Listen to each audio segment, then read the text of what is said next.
আমাদের আসিনি আলোচনা করবেন। তো শিরোনামটা আমি বলছিলাম যে আমি কখনো শুনি নাই, এখন দেখি আপনারা শুনছেন কিনা। শিরোনামটা খুবই নতুন, যদিও কিতাবে আছে, কোরআন শরীফে আছে এবং হাদিস শরীফে আছে, অন্যান্য কিতাবে আছে, কিন্তু এত সহজ সুলভ সুন্দর ভাষায় আমরা শুনি নাই।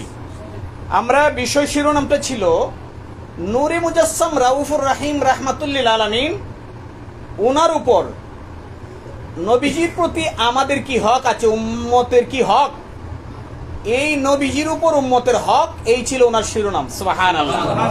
দেখুন আমি আরেকটু বলে দেই যে হক কল্যাণ নিয়ে আমরা আলোচনা শুনছি, আল্লাহর হক, বান্দার হক, স্বামীর হক, স্ত্রীর হক, সন্তানের হক, পিতামাতার হক, প্রতিবেশীর হক, শুনি নাই?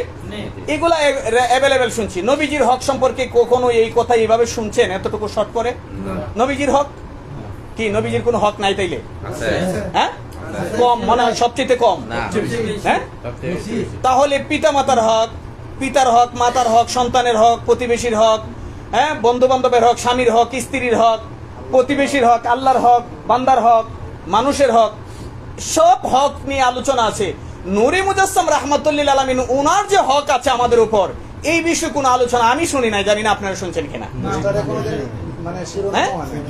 এই আলোচনা, ওনার আলোচনা শুনে আমি 10 মিনিট সময় আমি অনেক জোরে কান্না করছিলাম, আমি রুমাল দিয়ে বন্ধ রাখছিলাম। এমনকি উনি খুব স্বাভাবিক আলোচনা উপস্থাপন করছিলেন, যারা শুনেছেন অবাক হবেন যে আলোচনা শুনলে কোনো আলোচনা থেকে কান্না বুঝতে পারবেন না, কিন্তু আমরা যারা সামনে বসছিলাম উনি স্বাভাবিক আলোচনা কথাবার্তা বলছিলেন, কিন্তু উনি অনেক কান্না করেছিলেন। সুবহানাল্লাহ।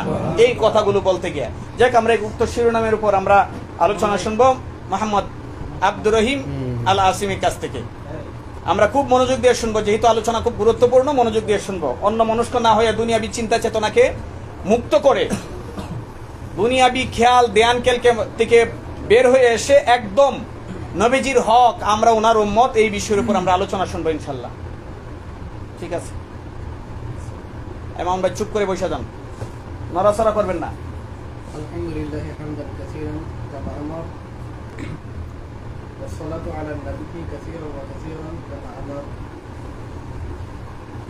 ওয়া নাশহাদু আন লা ইলাহা ইল্লাল্লাহ ওয়াহদাহু লা শারীকা লাহু ওয়া নাশহাদু আন্না মুহাম্মাদান আবদুহু ওয়া রাসূলুহু সাল্লাল্লাহু আলাইহি ওয়া আলিহি ওয়া সাল্লাম। قال الله تعالى إن الله وملائكته يصلون على النبي يا أيها الذين آمنوا صلوا عليه وسلموا تسليما اللهم صل على سيدنا مولانا رسولنا صلى الله عليه وآله وسلم اللهم صل على سيدنا مولانا رسولنا صلى الله عليه وآله وسلم اللهم صل عليه وآله وبارك وسلم। সমস্ত প্রশংসা, সমস্ত সানা সিফাত আখির রাসূল সাল্লাল্লাহু আলাইহি ওয়া আলিহি ওয়াসাল্লাম, ওনাকে যিনি যে রাব্বুল আলামিন আমাদের জন্য রাহমাতুল আলামিন করে দুনিয়ার জমিনে প্রেরণ করেছেন এবং আমাদেরকে ওনার উম্মত করেছেন, সেই রাব্বুল আলামিন ওনার জন্য, এবং যিনি আমাদেরকে এত সুন্দর মহিয়তি এখানে মজলিসে আসার সুযোগ দিয়েছেন, সেজন্য আল্লাহ রাব্বুল আলামিন ওনার প্রশংসা করি, ওনার সানা সিফাত করি। সবাই আওয়াজ দিয়ে বলি আলহামদুলিল্লাহ। আলোচনার বিষয়বস্তু এবং আলোচনার যে শিরোনাম,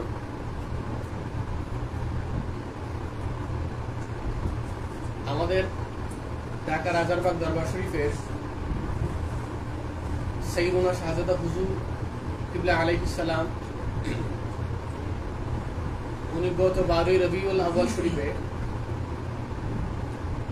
এখানে বিষয় শিরোনামের উপর আলোচনা করেছিলেন। বিষয় শিরোনামের গুরুত্ব এবং তাৎপর্য সম্পর্কে আমরা একটু আগেও হুজুরের কাছ থেকে সংক্ষিপ্ত করে শুনছিলাম।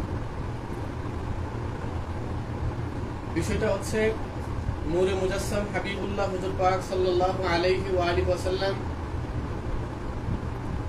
আমাদের প্রতি ওনার হক,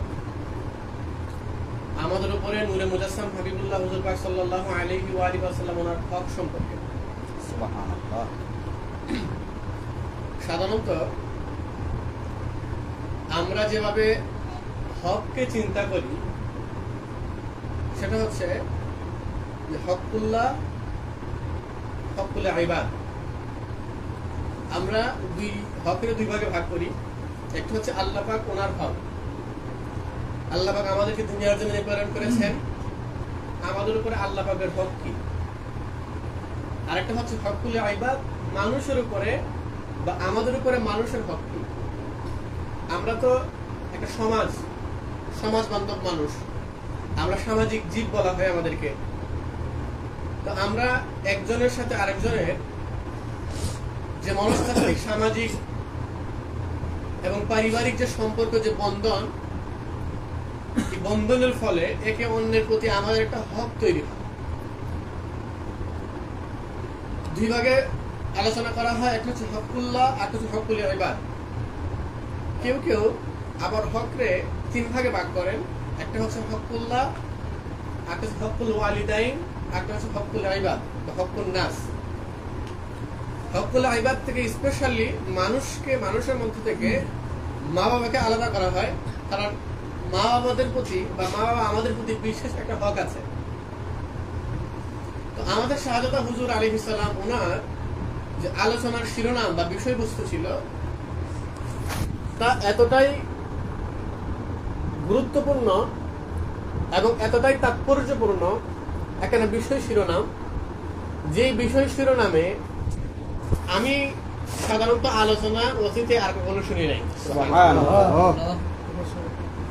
কিরকম? উনি শিরোনামটা দিছে যে আমাদের উপরে আল্লাহ পাকের রাসূল ওনার হক কি। চিন্তা এবং ফিকিরের বিষয় হচ্ছে যে আমাদের উপরে আল্লাহ পাকের রাসূলের হক, ওয়া আলাইনা হাক্কুহু, আমাদের উপরে নবী সাল্লাল্লাহু আলাইহি ওয়াসাল্লাম ওনার যে হক, এই হক বলতে একটা কোনো কিছু আছে, এটাই হয়তো বা আমাদের ধ্যামাগে ছিল না অতীতে। বা আমরা সাইয়েদুনা শাহজাদা হুজুর আলাইহিস সালাম ওনার আলোচনার আগে, ওনার আলোচনা মোবারক শোনার আগে আমরা নিজেরাও কখনো জিনিসগুলোকে এইভাবে ভাবি নাই। অনেক বড় বড় ইমাম ফি হুকুকিল মুস্তাফা সম্পর্কে কিতাবাদি লিখছেন, কিন্তু এত সুন্দর এবং চমৎকার বিষয়বস্তু আকারে জিনিসটাকে পেশ করা, হাজির করা, এটা ছিল অবিসংবাদিত এবং কিংবদন্তি একটা বিষয়, যে এটা আমাদের মানে ক্লাসিক্যাল সমাজে এই জিনিসটা একেবারে নাই। কেন ক্লাসিক্যাল সমাজ বললাম? কারণ এখনকার বর্তমান সালাফি বা ওয়াহাবিজমে প্রভাবিত যে সমাজ ব্যবস্থা বা পুঁজিতান্ত্রিক যে সামাজিক যে রূপরেখা বা অবকাঠামো আমাদের মধ্যে এখন চলে আসছে, বা আমাদের মনস্তত্ত্বকে যেভাবে পুঁজিবাদ কিংবা উত্তর আধুনিক সমাজ যেভাবে আমাদেরকে গ্রাস করছে, সে অনুযায়ী আল্লাহ পাকের রাসূল সাল্লাল্লাহু আলাইহি ওয়াসাল্লাম ওনার হুরমত, ওনার ইহতিরামের বিষয়, ওনার জিকিরের বিষয়ে আলোচনা তো একেবারেই কম, একেবারেই কম। আমরা যদি কল্পনা করি, আমরা এখানে যারা আসছি বা আমাদের সাথে সম্পর্ক সম্পৃক্ত থাকার কারণে আমরা একজনের সাথে আরেকজনের দেখা সাক্ষাৎ হইলে আমরা এই বিষয়গুলোকে মোটামুটি আলোচনা আনার চেষ্টা করি। এটা কিন্তু আমাদের নিজস্ব অর্জন বা নিজস্ব অবদান না, এটা হচ্ছে ঢাকা রাজারবাগ দরবার শরীফের সাথে আমাদের যে একটা সম্পর্ক, একটা সূত্র। এই জন্য কারণ আমাদের যিনি শায়েখ সাইয়েদুল মাহদুম মুর্শিদ কিবলা আলাইহিস সালাম, উনি আমাদেরকে যেটা জানাচ্ছেন সেটা হচ্ছে যে 24 ঘন্টা একটা মানুষের দাইমি ফালিয়াফরাহু অর্থাৎ সাইয়্যিদুল আয়াত শরীফ পালন করা। এখনকার হুজুর মাওলানা মৌলবীদের আপনারা দেখবেন যে দুইটা শ্রেণী আছে হুজুরদের মধ্যে। একটা শ্রেণী হচ্ছে যারা বলে যে ঈদে মিলাদুন নবী অর্থাৎ নবী সাল্লাল্লাহু আলাইহি ওয়াসাল্লাম উনি দুনিয়ার জমিনে যে এসেছেন, আগমন করেছেন, ওনার বেলা যদি শান মোবারক প্রকাশ করেছেন, ঠিক এই জন্য আমরা আনন্দিত, আমরা খুশি। এই বিষয়টাকে একটা শ্রেণী বলতেছে মুস্তাহাব মুস্তাহাসান পালন করা। হ্যাঁ, ইহতিফাল বিল মাউলিদ হচ্ছে মুস্তাহাব মানে মুস্তাহাসান। হ্যাঁ, আবার কেউ কেউ বলে গেছে বেদাতে হাসানা, কথাটা খেয়াল করেন। তারা বলতে চায় যে এটা হচ্ছে বেদাতে হাসানা। বাংলাদেশের সুন্নি কমিউনিটিতে এটা বেদাতে হাসানা হিসাবে প্রসিদ্ধ। আবার এর বিপরীত যার একটা দল আছে যাদেরকে আমরা শর্টকাট বুঝি ওয়াহাবি। হ্যাঁ, ওয়াহাবিদের মধ্যে বিভিন্ন গ্রুপ আছে, এগুলো বাদ আমরা দেখো ওয়াহাবি হিসেবে জানি, আমরা ওয়াহাবি হিসেবে আলোচনা চালাই যাই। তাদেরকে বলা হয় ওয়াহাবি। তো ওয়াহাবিতে ব্যাপারটা হচ্ছে যে সাইয়্যিদুল আয়াত বা ঈদে মিলাদুন নবী সাল্লাল্লাহু আলাইহি ওয়া আলিহি ওয়াসাল্লাম পালন করা, সেটা হচ্ছে বিদআত বা বিদআত সাইয়্যা, এটা হচ্ছে বিদআত পরিত্যাজ্য, বলেন নাউযুবিল্লাহ। দুইটা অংশ। কিন্তু আপনি একটা জিনিস চিন্তা করেন, ঠিক এরকম একটা সমাজে এমন একটা মানে আপনার জ্ঞানতাত্ত্বিক সমাজে যদি যেখানে আল্লাহ পাক রাসূল ওনার আলোচনা করা জিক্রে ওলাদাতুন নবী সাল্লাল্লাহু আলাইহি ওয়াসাল্লাম বা ইহতিফাল বিল মাউলিদ বা আল্লাহ পাক রাসূল ওনার মিলাদের মাহফিল করাটা যদি বেদাতে হাসানা হিসাবে দেখা হয়, মুস্তাহাব মুস্তাহাসান হিসাবে দেখা হয়, তাহলে সেই সমাজ থেকে অনিবার্যভাবে আল্লাহ পাক রাসূল ওনার আলোচনা কমে যাবে, এটি স্বাভাবিক, ঠিক কি না? যেখানে মানুষ ফরজ ইবাদত করতে চায় না, ঠিক কি না? আপনি দেখেন তো সমাজের অধিকাংশ মানুষ ফরজ ইবাদত করে না, করে বলেন? ফরজ ইবাদত মানুষ করে না, সুন্নতে মুআক্কাদা ওয়াজিব এগুলো পালন করে না। তাহলে সেখানে মুস্তাহাব মুস্তাহাসান মানুষ কেন পালন করবে? মুস্তাহাব মুস্তাহাসানের অর্থ হচ্ছে করলে সব আছে, না করলে গুনাহ নাই, করাটা ভালো। মানে জিনিসটা কতটা ফাতলা ভাবে বা কতটা হালকা ভাবে আমাদের সমাজে এসে হাজির হয়েছে চিন্তা করেন। এই যে একটা মনে করেন মুস্তাহাব মুস্তাহাসানের যে বলয় তৈরি হয়েছে আমাদের এই সমাজে, এই জিনিসটারে ভাঙছেন হচ্ছে রাজারবাগ দরবার শরীফের সৈয়দুল মাহমুদুল মুশরিক ইসলাম তিনি বলেছেন। উনি কিভাবে ভাঙছেন? উনি বলতেছেন যে এটা মুস্তাহাব মুস্তাহাসান তো নাই, ওই বেদাত তো দূরের কথা, বরংস আল্লাহ পাকের রাসূল জিকরুন নবী, আল্লাহ পাকের রাসূল ওনার স্মরণ করা, ওনার মাহফিল করা, এটা মানুষের জন্য ফরজ এবং ওয়াজিব বলে। এখন চিন্তা করেন, এই দুইটা বয়ান যদি আমরা ধরি তাহলে এই এক শ্রেণী সুন্নিদের মধ্যে কিন্তু এক শ্রেণী বলতেছে সেটা মুস্তাহাব মুস্তাহাসান, আবার অন্য আমরা যারা আছে আমরা বলতেছি সেটা মুস্তাহাব মুস্তাহাসান না। এই সমাজের মানুষ তো আপনার ফরজই আদায় করে না, মুস্তাহাব মুস্তাহাসান তো দূর কি বাদ, ঠিক না? আপনি দেখেন অধিকাংশ মানুষ যে ঈদ মিলাদুন্নবী পালন করে, এর পিছনে সবচেয়ে বড় যে প্রবণতা, এটা সবার না কিন্তু আমাদের মধ্যে এই প্রবণতাটা আল্লাহর রহমতে নাই, কিন্তু মেজরিটি যারা আসলে জশ্নে জুলুস বা ঈদ মিলাদুন্নবী রেলি মাহফিল করে, ভালো আলহামদুলিল্লাহ, কিন্তু তাদের যে একটা প্রবণতা হইলো যে ওয়াহাবিরা করে না আমরা করি, প্রবণতাটা কিন্তু এই জায়গায়, ঠিক আছে? কিন্তু এটা যে মুসলিম আমাদের জন্য একজন মুসলমান হিসেবে একজন মুমিন হিসেবে আমাদের জন্য অনিবার্য একটা জিনিস ছিল, এইটা কল্পনা কইরা এইটা ভাববা আমরা কিন্তু করি না, ঠিক আছে? কিন্তু এইটা ভাববা করতে হবে। আপনি দেখেন যে এই জিনিসকে ভাবতে হবে যে এটা আমাদের জন্য অনিবার্য। হ্যাঁ, জিকরুন নবী আমাদের জন্য অনিবার্য, আল্লাহ পাকের রাসূল ওনার স্মরণ, ওনার মাহফিল করা আমাদের জন্য লাজিম, আমরা করতেই হবে। এই অনিবার্যতার যে আলাপটা, এটা কিন্তু সৈয়দনা মাহমুদুল মুর্শিদ কিবলা আলাইহিস সালাম বা রাজারবাগ দরবার শরীফ থেকে শরীফের আগে আর কেউ এই বিষয়টা আলোচনা আনে নাই, পালন করেও দেখায় না, বলে সুবহানাল্লাহ। এটা করছে সর্বপ্রথম দরবার শরীফের সৈয়দনা মাহমুদুল মুর্শিদ কিবলা আলাইহিস সালাম। এখন এইটা আমি কেন বললাম যে এইটা জ্ঞান আছে, ওর সাথে এটা কি এক যুগসূত্র আছে?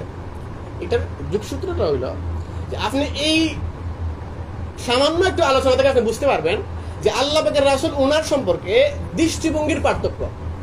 যে রাজারবাগ দরবার শরীফের সৈয়দুল মাহমুদুল মুর্শিদ কিবলা আলাইহিস সালাম তিনি এবং ওনার আসহাব যারা আছেন, ওনার মুরিদ মুত্তাকি যারা আছেন, তাদের যে দৃষ্টিভঙ্গি আর আমাদের সমাজের সুন্নি মুসলমানদের দৃষ্টিভঙ্গির পার্থক্যটা বুঝতে পারছেন? যে এক শ্রেণী মনে করে জিকরুন নবী হচ্ছে ফরজ এবং ওয়াজিব, তার মানে ওনাদের যে যুগসূত্র সম্পর্কটা আল্লাহ পাকের রাসূল ওনার সাথে ফরজ ওয়াজিবের মতো। আরেক শ্রেণী মনে করতেছে যে আল্লাহ পাকের রাসূল ওনার জিকির এটা হচ্ছে মুস্তাহাব মুস্তাহাসান, অতএব তাদের সাথে আল্লাহ পাকের রাসূল ওনাদের যে সম্পর্ক যে যুগসূত্রটা এটা মুস্তাহাব মুস্তাহাসানের মতো। তাহলে দৃষ্টিভঙ্গির পার্থক্য আছে কিনা? সম্পর্কের পার্থক্য আছে কিনা? যখন সম্পর্কের পার্থক্য হয়, দৃষ্টিভঙ্গির পার্থক্য হয়, তখন অনিবার্যভাবে মানুষের আচরণে, মানুষের কথায়, মানুষের বার্তায়, মানুষের চিন্তা চেতনায়, জীবন পরিচালনায় প্রত্যেক জায়গাতে সেই দৃষ্টিভঙ্গির প্রভাব এবং সেই দৃষ্টিভঙ্গিটার আমরা হাজির দেখতে পাই, বলে সুবহানাল্লাহ। সব জায়গাতেই দেখেন এই শিরোনামটা, আমরা যাদেরকে যে ধরনের ওলামায়ে কেরামদেরকে আমরা দলিল হিসাবে ঈদ মিলাদুন্নবীর পক্ষে নিয়ে আসি, এমন কোন আলেম ওলামা নাই যারা ঈদ মিলাদুন্নবীর পক্ষে বলেছেন। ঈদ মিলাদুন্নবীর বিপক্ষে কইছে মনে করেন হাতে গুনে 5 জন বড় ইমাম মুজতাহিদ পাওয়া যেত না, হ্যাঁ 5 জনও পাইতেন না। আর যদি ঈদ মিলাদের পক্ষে খুঁজেন তাহলে শত শত পাবেন, এর বিপক্ষে পাইতেন না 5 জনও। তো যারা পক্ষে বলছেন তারা সবাই বলতেছে যে এটা হচ্ছে বেদাতে হাসানা, ঠিক আছে, এটা হচ্ছে বেদাতে হাসানা। তো যেখানে বেদাতে হাসানার ব্যাপার, যেখানে আপনার মুস্তাহাব মুস্তাহাসানের ব্যাপার, সেখানে আল্লাহ পাকের রাসূল আমাদের উপরে, আল্লাহ পাকের রাসূল ওনার হক, এই জায়গাটা যে উম্মতের মাঝে সবসময় বরাবরের মতোই অস্পষ্ট ছিল এবং গোলাটে ছিল, এটা বোঝা যাইতেছে কিনা? এটা কিন্তু স্পষ্ট। তাদের মধ্যে কিন্তু এই হকের জায়গাটা ছিল একেবারে ঘোলাটে এবং অস্পষ্ট। আপনি দেখেন যে হকুল্লাহ, হকুল ওয়ালিদাইন এবং হকুল নাস বা হকুল ইবাদ, এই যে তিন ভাবে আমরা হককে বিবেচনা করতেছি, কিন্তু এই জায়গাতে আল্লাহ পাকের রাসূল উনারও যে হক আছে, দেখেন আল্লাহু ওয়া রাসূলুহু আহাক্কু আইয়ুরদুহু নামে একটা আয়াত শরীফ আছে। এর অর্থ হইছে যে আমাদের সন্তুষ্টি পাওয়ার সবচেয়ে বড় হকদার হচ্ছে আল্লাহ পাক এবং আল্লাহ পাকের রাসূল বলেন সুবহানাল্লাহ। তাহলে আমাদের সন্তুষ্টি পাওয়ার হকদার যদি আল্লাহ পাক এবং আল্লাহ পাকের রাসূল উনারা হন, তাহলে আল্লাহ পাকের রাসূলের হক কি আমাদের উপরে? ঠিক না? এইটা তো আমাদের প্রশ্ন। এখন আপনাকে বলুন এই প্রশ্ন তো এখন উঠতেছে কেন? এই প্রশ্ন যে আমরা এখন এই মজলিসে করতেছি, ইলমি মুযাকারা মজলিসে, এই প্রশ্নটাও উঠতেছে যে শাহজাদা হুজুর আলাইহিস সালাম ওনার আলোচনার পরে, ওনার আলোচনার আগে কিন্তু আমরা যত বড় আলোচনা করেছি, আমাদের চিন্তা আলোচনায় কিন্তু জিনিসটা আসে নাই। ঠিক আছে কিনা? আমাদের চিন্তা আলোচনায় এই জিনিসটা আসে নাই যে আল্লাহ পাকের রাসূল সাল্লাল্লাহু আলাইহি ওয়াসাল্লাম ওনার হক আমাদের উপরে। এখন যেমন ধরেন হকগুলা কি কি, শাহজাদা হুজুর কিবলা উনি ওনার আলোচনার সুবিধার্থে তিনি 7টা ভাগে ভাগ করছেন। যদিও এই 7টা ভাগের মধ্যে আরো শাখা প্রশাখা আরো অনেক ভাগ বাটোয়ারা আছে, কিন্তু তিনি মৌলিকভাবে 7টা ভাগ করছেন। যেমন ধরেন আমরা শুরু করি, প্রথম ভাগ হচ্ছে ঈমান বির রাসূল, আল্লাহ পাকের রাসূলের প্রতি ঈমান আনা। আচ্ছা, তারপর হচ্ছে ইত্তেবা। দেখেন আল্লাহ পাকের রাসূলের উপরে ঈমান আনতে হবে, এটা যে আল্লাহ পাকের রাসূল ওনার হক এই জিনিস হিসাবে এই বিষয়বস্তুর আওতায় কিন্তু এই জিনিসটা আলোচিত হয় না। এটা আলোচিত হয়েছে কিসের হিসাবে?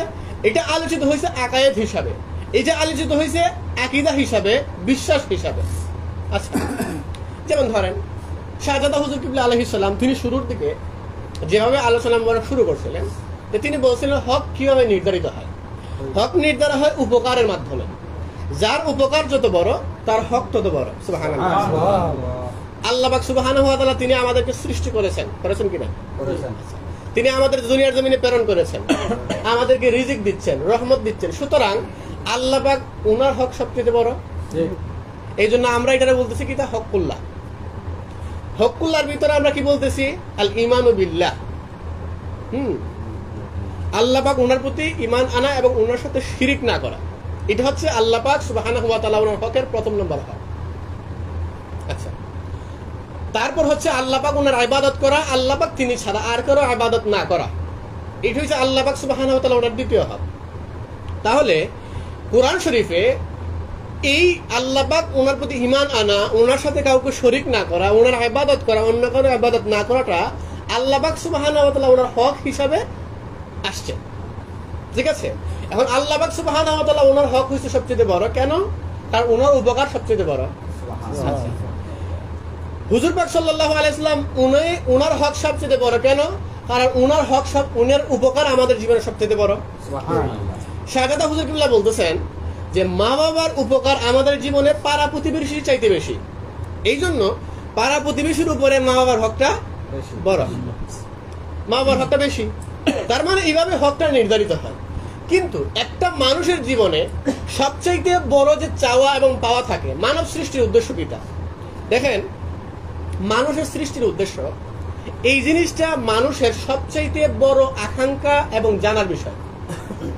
মানুষের জীবনে যতগুলো ইম্পর্টেন্ট জানার বিষয় আছে, তার মধ্যে একটা হলো আমার সৃষ্টির উদ্দেশ্য কিটা। আপনি বলবেন কোরআন শরীফে তো বলাই আছে আমার সৃষ্টির উদ্দেশ্য কি। তারপরেও মানুষের জীবনে এই জানাটা এতটা বেশি একটা দরকারি জানা যে অধিকাংশ সুফি, দরবেশ, আল্লাহ পাকের ওলিরা ওনারা নিজেদেরকে কেন আল্লাহ পাক সৃষ্টি করছেন এটা জানার জন্য ওনাদের জীবনের অনেক লম্বা সময়কে ব্যয় করে দিচ্ছেন। বলেন সুবহানাল্লাহ।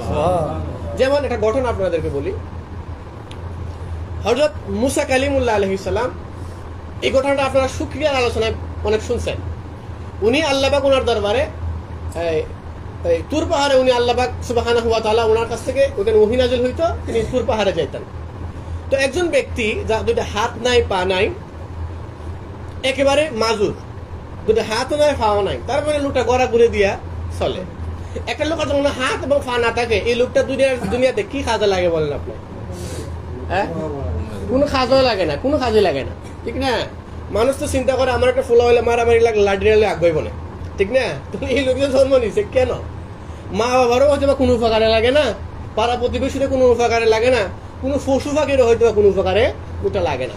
এই লোকটা যখন বুঝতে পারছে যে আসলে আমার হাত নাই পা নাই, কিন্তু আল্লাহ পাক আমার কেন বানাইছেন, এই যে আল্লাহ পাক আমাকে কেন বানাইলেন, এটা ছিল ওই লোকের জানা, ওই লোকের জীবনের সবচেয়ে গুরুত্বপূর্ণ প্রশ্ন। তা আমার যদি হাত নাই পা নাই, আল্লাহ আমার কেন বানাইছেন?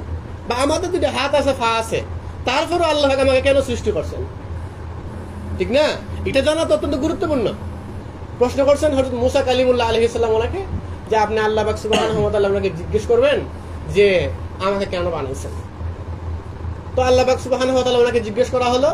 আল্লাহ পাক সুবহানাহু ওয়া তাআলা তিনি বললেন যে ওই লোককে বানানো হয়েছে জাহান্নামে একটা ছিদ্র বন্ধ করার জন্য। কথাটা খেয়াল করেন, তার মানে ওই লোককে সৃষ্টি করার উদ্দেশ্য আছে না? আচ্ছা, আল্লাহ পাক কোরআন শরীফের মধ্যে বলছেন যে আল্লাহ পাক উনার কোনো কর্মই অযথা না, অনর্থক না। আল্লাহ পাক সুবহানাহু ওয়া তাআলা যা করেছেন, সৃষ্টি যত কিছুই করেছেন না কেন, আল্লাহ পাক ওনার সমস্ত আফআল কোনো না কোনো কারণ আছে, কোনো না কোনো উদ্দেশ্য আছে, কোনো না কোনো মাকসাদ আছে। স্রষ্টা খালিক মালিক রব মহান আল্লাহ পাক সুবহানাহু ওয়া তাআলা ওনার কোনো কাজ, কোনো কর্ম কখনো অনর্থক বা অযথা হতে পারে না। আচ্ছা, এখন ওই ব্যক্তিকে যখন আইন জানানো হয়েছে যে আপনাকে সৃষ্টির উদ্দেশ্য হচ্ছে জাহান্নামের একটা সেদা বা একটা ছিদ্র বন্ধ করার জন্য, ওই ব্যক্তি আলহামদুলিল্লাহ বলে উঠছে, বলেন সুবহানাল্লাহ। কেন? এই লোক জানতে পারছে যে ওই লোককে সৃষ্টি করার উদ্দেশ্যটা কিটা, ঠিক না? তো আমাদেরকে সৃষ্টির উদ্দেশ্য কি আমরা সেটা জানতে পারছি? আমাদেরকে সৃষ্টির উদ্দেশ্য কি? আমাদেরকে দুনিয়ার জমিনে পাঠানোর উদ্দেশ্য কি? ধরেন আপনার নানান উদ্দেশ্য থাকতে পারে, নানান কিছু আপনার মনের মাকসাদ থাকতে পারে। আপনি মনে করতে পারেন আপনার প্রত্যেকের ব্যক্তিগত যে আমাকে আল্লাহ পাক হয়তো এই জন্য সৃষ্টি করছেন, কেউ মনে করতে পারেন আমাকে হয়তো আল্লাহ পাক ওই জন্য সৃষ্টি করছেন। আপনি দুনিয়ার জমিনে যে কোনো কিছু ভাবেন না কেন, যদি আপনি আখিরাতে গিয়ে জাহান্নামে যান, তাহলে আপনার সৃষ্টি হওয়াটা, আপনার জন্ম নেওয়াটা আপনার কাছে কি মনে হইব? অনর্থক মনে হইব। আপনি হয়তো দুনিয়ার জমিনে 60 বছর তো থাকলাম দেখানোটা, ঠিক না? কারণ এত সময় থাকলাম দুনিয়ার জমিনে, অথচ আমি আখিরাতে এসে আমি কোথায়? জাহান্নামে। আমি আল্লাহ পাক সুবহানাহু ওয়া তাআলার রহমত আছে, গজবে আছি, ওনা আযাবে আছি, ঠিক না? কিন্তু দেখেন শাহজাদা হুজুর কিবলা উনি বলতেছেন আল্লাহ পাকের রাসূল ওনার হক সবচেয়ে বড়। কেন?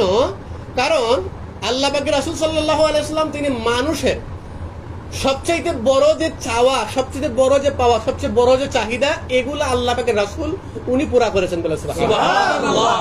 কিরকম? রব্বানা আতিনা ফিদ দুনিয়া হাসানা, দুনিয়ার কল্যাণ। দুনিয়ার কল্যাণ কি কি? দুনিয়ার কল্যাণের মধ্যে যেমন ধরেন মানুষ মনে করে যে অনেক বড় বিরাট বিল্ডিং এর মালিক হওয়া, অনেক টাকা পয়সা কামানো, মানুষ মনে করে এটা হচ্ছে দুনিয়ার কল্যাণ। না, দুনিয়ার কল্যাণের মৌলিক বিষয় হচ্ছে যে মানুষ সামাজিকভাবে যেন শান্তি এবং শৃঙ্খলায় বসবাস করে, এটা হচ্ছে দুনিয়ার একটা কল্যাণ। যেমন ধরেন আপনি কোটি কোটি টাকার মালিক, কিন্তু আপনার 12 মাসে যুদ্ধ করণ লাগে, মারামারি করণ লাগে, প্রতিবেশীর মাথা দিয়ে বাড়ি দেওয়ার লাগে, তাহলে আপনার এই কোটি কোটি টাকার মালিক আপনার কি শান্তি দেয়? ঠিক না? আচ্ছা, তো আল্লাহ পাকের রাসূল সাল্লাল্লাহু আলাইহি ওয়াসাল্লাম ওনার মাধ্যমে আমরা বা মানুষরা কিন্তু দুনিয়ার যে ভালাই, দুনিয়ার যে কল্যাণ, এটা কিন্তু মানুষ হাসিল করছে। সুবহানাল্লাহ। আবার আল্লাহ পাকের রাসূল সাল্লাল্লাহু আলাইহি ওয়াসাল্লাম ওনার মাধ্যমে যেমন রাব্বানা আতিনা ফিদ দুনিয়া হাসানা ওয়া ফিল আখিরাতি হাসানা, আখিরাতের কল্যাণ। ঠিক আছে? আখিরাতের কল্যাণটা কি? যে আখিরাতে গিয়া আল্লাহ সুবহানাহু ওয়া তাআলা ওনার নিয়ামত বা উনি আমাদেরকে যে জান্নাতের প্রতিশ্রুতি দিয়েছেন, ওয়াদা করেছেন, আল্লাহ সুবহানাহু ওয়া তাআলা আমাদেরকে জান্নাতে দিবেন, এই যে প্রতিশ্রুতি করেছেন, যখন আমাদেরকে জান্নাত দান করবেন তখন কিন্তু আমরা আখিরাতের কল্যাণটাও লাভ করলাম। এই আখিরাতে কল্যাণ পাওয়ার যে প্রসেস, যে সিস্টেম, যে ইলম, এই পুরো ইলমটা আল্লাহ পাকের রাসূল সাল্লাল্লাহু আলাইহি ওয়াসাল্লাম তিনি উম্মতদেরকে হাতে কলমে শিক্ষা দিয়েছেন। বলে সুবহানাল্লাহ। আচ্ছা, তারপর আবার আরেকটা হলো ওয়াকিনা আযাবান নার, যে জাহান্নামের আগুন থেকে মুক্তি লাভ করা। যখন আপনি দুনিয়ারও কল্যাণ পাবেন, আখিরাতেরও কল্যাণ পাবেন, তখন কিন্তু আপনি জাহান্নাম বা আল্লাহ পাক সুবহানাহু ওয়া তাআলা ওনার যে শাস্তি, সেটা থেকে আপনি মুক্তি লাভ করবেন। তাহলে এই যে মানুষের জাহান্নাম থেকে মুক্তি পাওয়া, আল্লাহ পাক সুবহানাহু ওয়া তাআলা ওনার আযাব গজব জহমত থেকে মুক্তি লাভ করা, এই জিনিসটা এই উপকারটা করেছেন আল্লাহ পাকের রাসূল সাল্লাল্লাহু আলাইহি ওয়াসাল্লাম, তিনি বলেন সুবহানাল্লাহ। তার মানে দুনিয়ার জমিনে আমরা আসলাম, মা বাবার উপকার আছে, মা বাবার আমাদেরকে উপকার করেছে, ওনার হক আছে। পাড়া প্রতিবেশীর সাথে একসাথে বসবাস করলাম, তাদের হক আছে। যদি এত হক সমস্ত কিছু আদায় উদয় হইলেও জাহান্নামে যাওয়ার লাগে, তাইলে মনে হইবা আমরা জন্ম নেওয়াটাই বিতা হয়েছে, অযথা হয়েছে, অনর্থক হয়েছে, তাই না? তার মানে মা বাবা পাড়া প্রতিবেশী তাদের হকটাও নির্ভর করে আল্লাহ পাকের রাসূল সাল্লাল্লাহু আলাইহি ওয়া আলিহি ওয়াসাল্লাম ওনার হকের উপরে বলেন সুবহানাল্লাহ। ঠিক আছে, উনার উপকারের উপরে মা বাবার উপকারটা নির্ভর করে, উনার উপকারের উপরে পাড়া প্রতিবেশীর উপকারটা নির্ভর করে। অর্থাৎ যত উপকার আপনার আমার দেখা, আপনার আমার জানা, কিংবা আপনার আমার অজানাও আছে, এই সমস্ত উপকারটা নির্ভর করে আল্লাহ পাকের রাসূল সাল্লাল্লাহু আলাইহি ওয়াসাল্লাম ওনার উপকারের উপরে। ঠিক আছে, যে আল্লাহ পাকের রাসূল ওনার উপকার যদি আপনার জীবনে না থাকে, তাহলে আপনার সমস্ত উপকারকে অনর্থক মনে হবে, সমস্ত উপকারকে আপনার অযথা মনে হবে, আপনার নিজের জীবনের জন্ম নেওয়াটাই আপনার কাছে বৃথা মনে হবে। তাহলে আল্লাহ পাকের রাসূল ওনার হক বড়, হ্যাঁ ওনার হক বড় না? ওনার হক বড়। কিন্তু বলেন তো, ওনার হক যে এত বড় আপনি আমি বুঝলাম, কিন্তু হকুন নবী সাল্লাল্লাহু আলাইহি ওয়াসাল্লাম এই নামে কখনো কি আলোচনা শুনছেন? শুনেন। এইটাই হচ্ছে শাহজাদা হুজুর কিবলা বা দরবার শরীফের, রাজারবাগ দরবার শরীফের আপনার সবচেয়ে বিশেষত্ব বা স্বতন্ত্রের জায়গা। এটা হচ্ছে রাজারবাগ দরবার শরীফের সবচেয়ে স্বতন্ত্রের জায়গা। যেমন ধরেন আমরা অনেক সময় আসি, আমরা মানুষদের সাথে যখন কথা বলি বা উঠি বসি, তখন মানুষ আমাদেরকে আসলে অন্যরকম মনে করে। ঠিক আছে, এটা খোলামেলাই বলতেছি, কারণ আমরা এই জিনিসটা হয়তো সবাই ফেস করছি। হ্যাঁ, যেমন ধরেন ট্রেনে দেখা হইলো, বাসে দেখা হইলো, গাড়িতে দেখা হইলো, তখন যদি আপনি জিজ্ঞেস করেন, ভাই হুজুর আপনি তো অনেক সুন্দর লেবাস, পাগড়ি রুমাল পরছেন, আপনি কোন কোথাকার? যদি আপনি কোন রাজারবাগ দরবার শরীফে, তখন দেখবেন জানেন সাহেব আপনার দিকে, ঠিক না? কেন কেন স্যার, কেন এরকম স্যার? এর কারণ হইল, কারণ রাজারবাগ দরবার শরীফের যে স্বতন্ত্রতা, ঠিক আছে, যে একক বৈশিষ্ট্য, এটা আমাদের এই সমাজের বিভিন্ন বাস্তবতা, বিভিন্ন হালের সাথে যায় না। বুঝতে পারতেছেন? এইটা হইতেছে যেভাবে আসহাবে রাসূল, আল্লাহ পাকের রাসূল সাল্লাল্লাহু আলাইহি ওয়াসাল্লাম ওনার আসহাব, ওনার সাহাবীরা যেভাবে আল্লাহ পাকের রাসূল সাল্লাল্লাহু আলাইহি ওয়াসাল্লাম ওনার সোহবত, হ্যাঁ ওনার সান্নিধ্য, হ্যাঁ ওনার সংস্পর্শে আসার পরে ওনাদের জীবনে যে স্বতন্ত্রতা তৈরি হয়েছিল, যে স্বতন্ত্রতার কারণে আরব জাহিলি আরবদের সাথে ওনাদের যে আলাদা পার্থক্য এবং আলাদা অন্যরকম একটা বাস্তবতা তৈরি হয়েছিল, সেটা কিন্তু আজকে 1400 বছর পরে, হ্যাঁ সাইয়্যিদুনা সুলতানুন নাসির মামদু মুর্শিদ কিবলা আলাইহিস সালাম ওনার সোহবত ইখতিয়ারের মাধ্যম দিয়া ওনার মুরাদ মুত্তাকিদের মধ্যে সেম একই রকমের একটা বাস্তবতা তৈরি হচ্ছে, যেটা এই সমাজের মানুষের সাথে যায় না, মিলে না। যার কারণে দেখবেন যে আপনি ভালো ভালো করতেছেন। যেমন ধরেন আমি একবার আমার এক আত্মীয় রিলেটিভের বাসায় কিছু দাওয়াতে, তো তাদের সাথে মিনিমাম আধা ঘন্টা 1 ঘন্টার মতো কথা বলছি, অনেক কথা, অনেক রাজনৈতিক, সামাজিক, ইসরায়েল ফিলিস্তিন, বিভিন্ন যুদ্ধ জিহাদ নিয়ে অনেক কথাবার্তা হয়েছে। তো এক পর্যায়ে একজন মুরব্বী, উনি পড়াশোনা জানেন ভালো, উনি একজনে খানে খানে বলতেছে, আমি শুনতেছি, হ্যাঁ কইতেছে হুজুর তো অনেক সুন্দর কথাবার্তা কইছে, হুজুর কোরআনের। তো আরেকজনে কইতেছে চিন্তায় না, আর ফোনে চিনমা, আমরা বলে না চিনি, ফোন রাজার মতো মুরিদ, ও তাদের একটা কিতাব আছে না, আল বাইনাত শরীফ, আছে, এরা তো খারাপ দিলে শুনলাম। ঠিক আছে, তো আমি ওনার এই কথাটা শুনছি, শুনে আমি চাইছি, তো আমি ভাবলাম যে উনি যেহেতু মনে করতেছে আমি শুনি নাই, তাহলে আমি আর কি বলি না, কিছু বলি না। তারপরে উনি ইচ্ছা করে প্রশ্ন করছে, কথা বলছে। মানে যখন আমাদের পরিচয় উনি জানেন না, তখন আমাদের কথাবার্তা, আমাদের আচার আচরণ, ওয়াজ নসিহত তার কাছে এত বেশি সুন্দর এবং চমৎকার মনে হয়, ওই লোক মনে করে যে আসলে মানুষ বা আমরা এরকম হওয়া উচিত। কথা বলেন ঠিক কিনা? যখন রাজারবাগ দরবার শরীফের নাম শুনে, তখন উনি হুট করে একদম কেমন যেন ফুটকার লাগান্তি, মানে বাস্ট হয়ে যায়। ঠিক আছে, মানে এরকম একটা অবস্থা। হ্যাঁ, কেন? আচ্ছা, এই কেনর প্রশ্নটা যাই। কেনর প্রশ্নটা গেলে আপনি শাহজাদা হুজুর কিন্তু ওনার আলোচনার মানে স্ট্যান্ডার্ডটা আর একটু ভালো করে বুঝতে পারবেন। যেমন ধরেন, গত কয়েকদিন আগে জুমার নামাজ পড়ে আসতেছি শাহপুর শ্রীমঙ্গল থেকে, তো বাসের মধ্যে একজন হুজুরের সাথে আমার দেখা হয়েছে। আচ্ছা, তো হুজুরের সাথে যখন আমার দেখা হয় ঘটনাটা শুনেন। তো আমি স্ট্যান্ডে মানে দাঁড়ায় আছি, আর হুজুর উনি কামিল ফাস মানুষ, উনি বসে আছে। তো বেশ কিছুক্ষণ উনি আমার দিকে তাকাইছেন, আমি বুঝতে পারতেছিলাম। অ্যাটেনশন। তো তাকায়া কথা কথা ভইলা উনি এক পর্যায়ে আমাকে জিজ্ঞেস করতেছে যে হুজুর হযরত আপনি কোন দরবারের, আপনি কোন তরিকার, আপনি কি দাওয়াত ইসলামের লোক? তখন আমি কইলাম যে না, আমি তো দাওয়াত ইসলামের না। আচ্ছা, তো আমি আর কিছু বলি নাই। তো একটু পরে উনি বলতেছেন তাহলে আপনি কোন জায়গায়? তখন আমি কইলাম আমি হচ্ছে রাজারবাগ দরবার শরীফের মুড়ি। আচ্ছা, তো খুবই নর্মালি আমি তার সাথে কথা বলতেছি, আর পাশে দুইজন আমাদের বাংলাদেশের ভিন্ন একটা ঘটনা, কৌমি ঘটনা, দুজন হুজুর ছিল। তারা আমার রাজারবাগ দরবার শরীফের মুড়ির কথা শুনতে হই কিভাবে তাকাইছে। হ্যাঁ, তো আমি তাদেরকে মানে গুরুত্ব দিছি না। আচ্ছা, তো এক পর্যায়ে ওই লোক নিজে দিকে বলতেছে, ও বুঝছি আপনারা তো ছবি তুলেন না। আচ্ছা, তো ছবি তুলেন না দেখে হয়তো আপনাদের বিশ্বাস করলে মনে হজও করেন। আচ্ছা, ছবি তোলা তো রাষ্ট্রীয় কাজ, ছবিটা লাগে। আমি কিছু বলতেছি না, উনি ওনার কথাটা বলতেছে। মানে উনি আমার সাথে কথা বলতে চাইতেছে কিনা জানি না, কিন্তু ওই লোক এই কথাটা তুলছে যে রাজারবাগ দরবার শরীফের পীর সাহেব হুজুর কিবলা উনি ছবির জন্য হজ করেন, এটা সত্য কথা। ওনার টাকা পয়সা সহায় সম্পত্তি আলহামদুলিল্লাহ আছে, কিন্তু উনি ছবি তোলার জন্য হজ করেন, হজে যান না। আচ্ছা, এখন আমার কইতেছে ওইটা তো ঠিক না, একটা ছবি তুললে হজ করে লিখতে আল্লাহর পাকের দরবার, হ্যাঁ মক্কা মদিনা দেখাইলাম, অনেক কথা বলতেছে। নর্মাল আসলে একজন কামিল ফাস হুজুর হিসাবে যেভাবে কথাটা বলা দরকার ছিল ওই রকম না।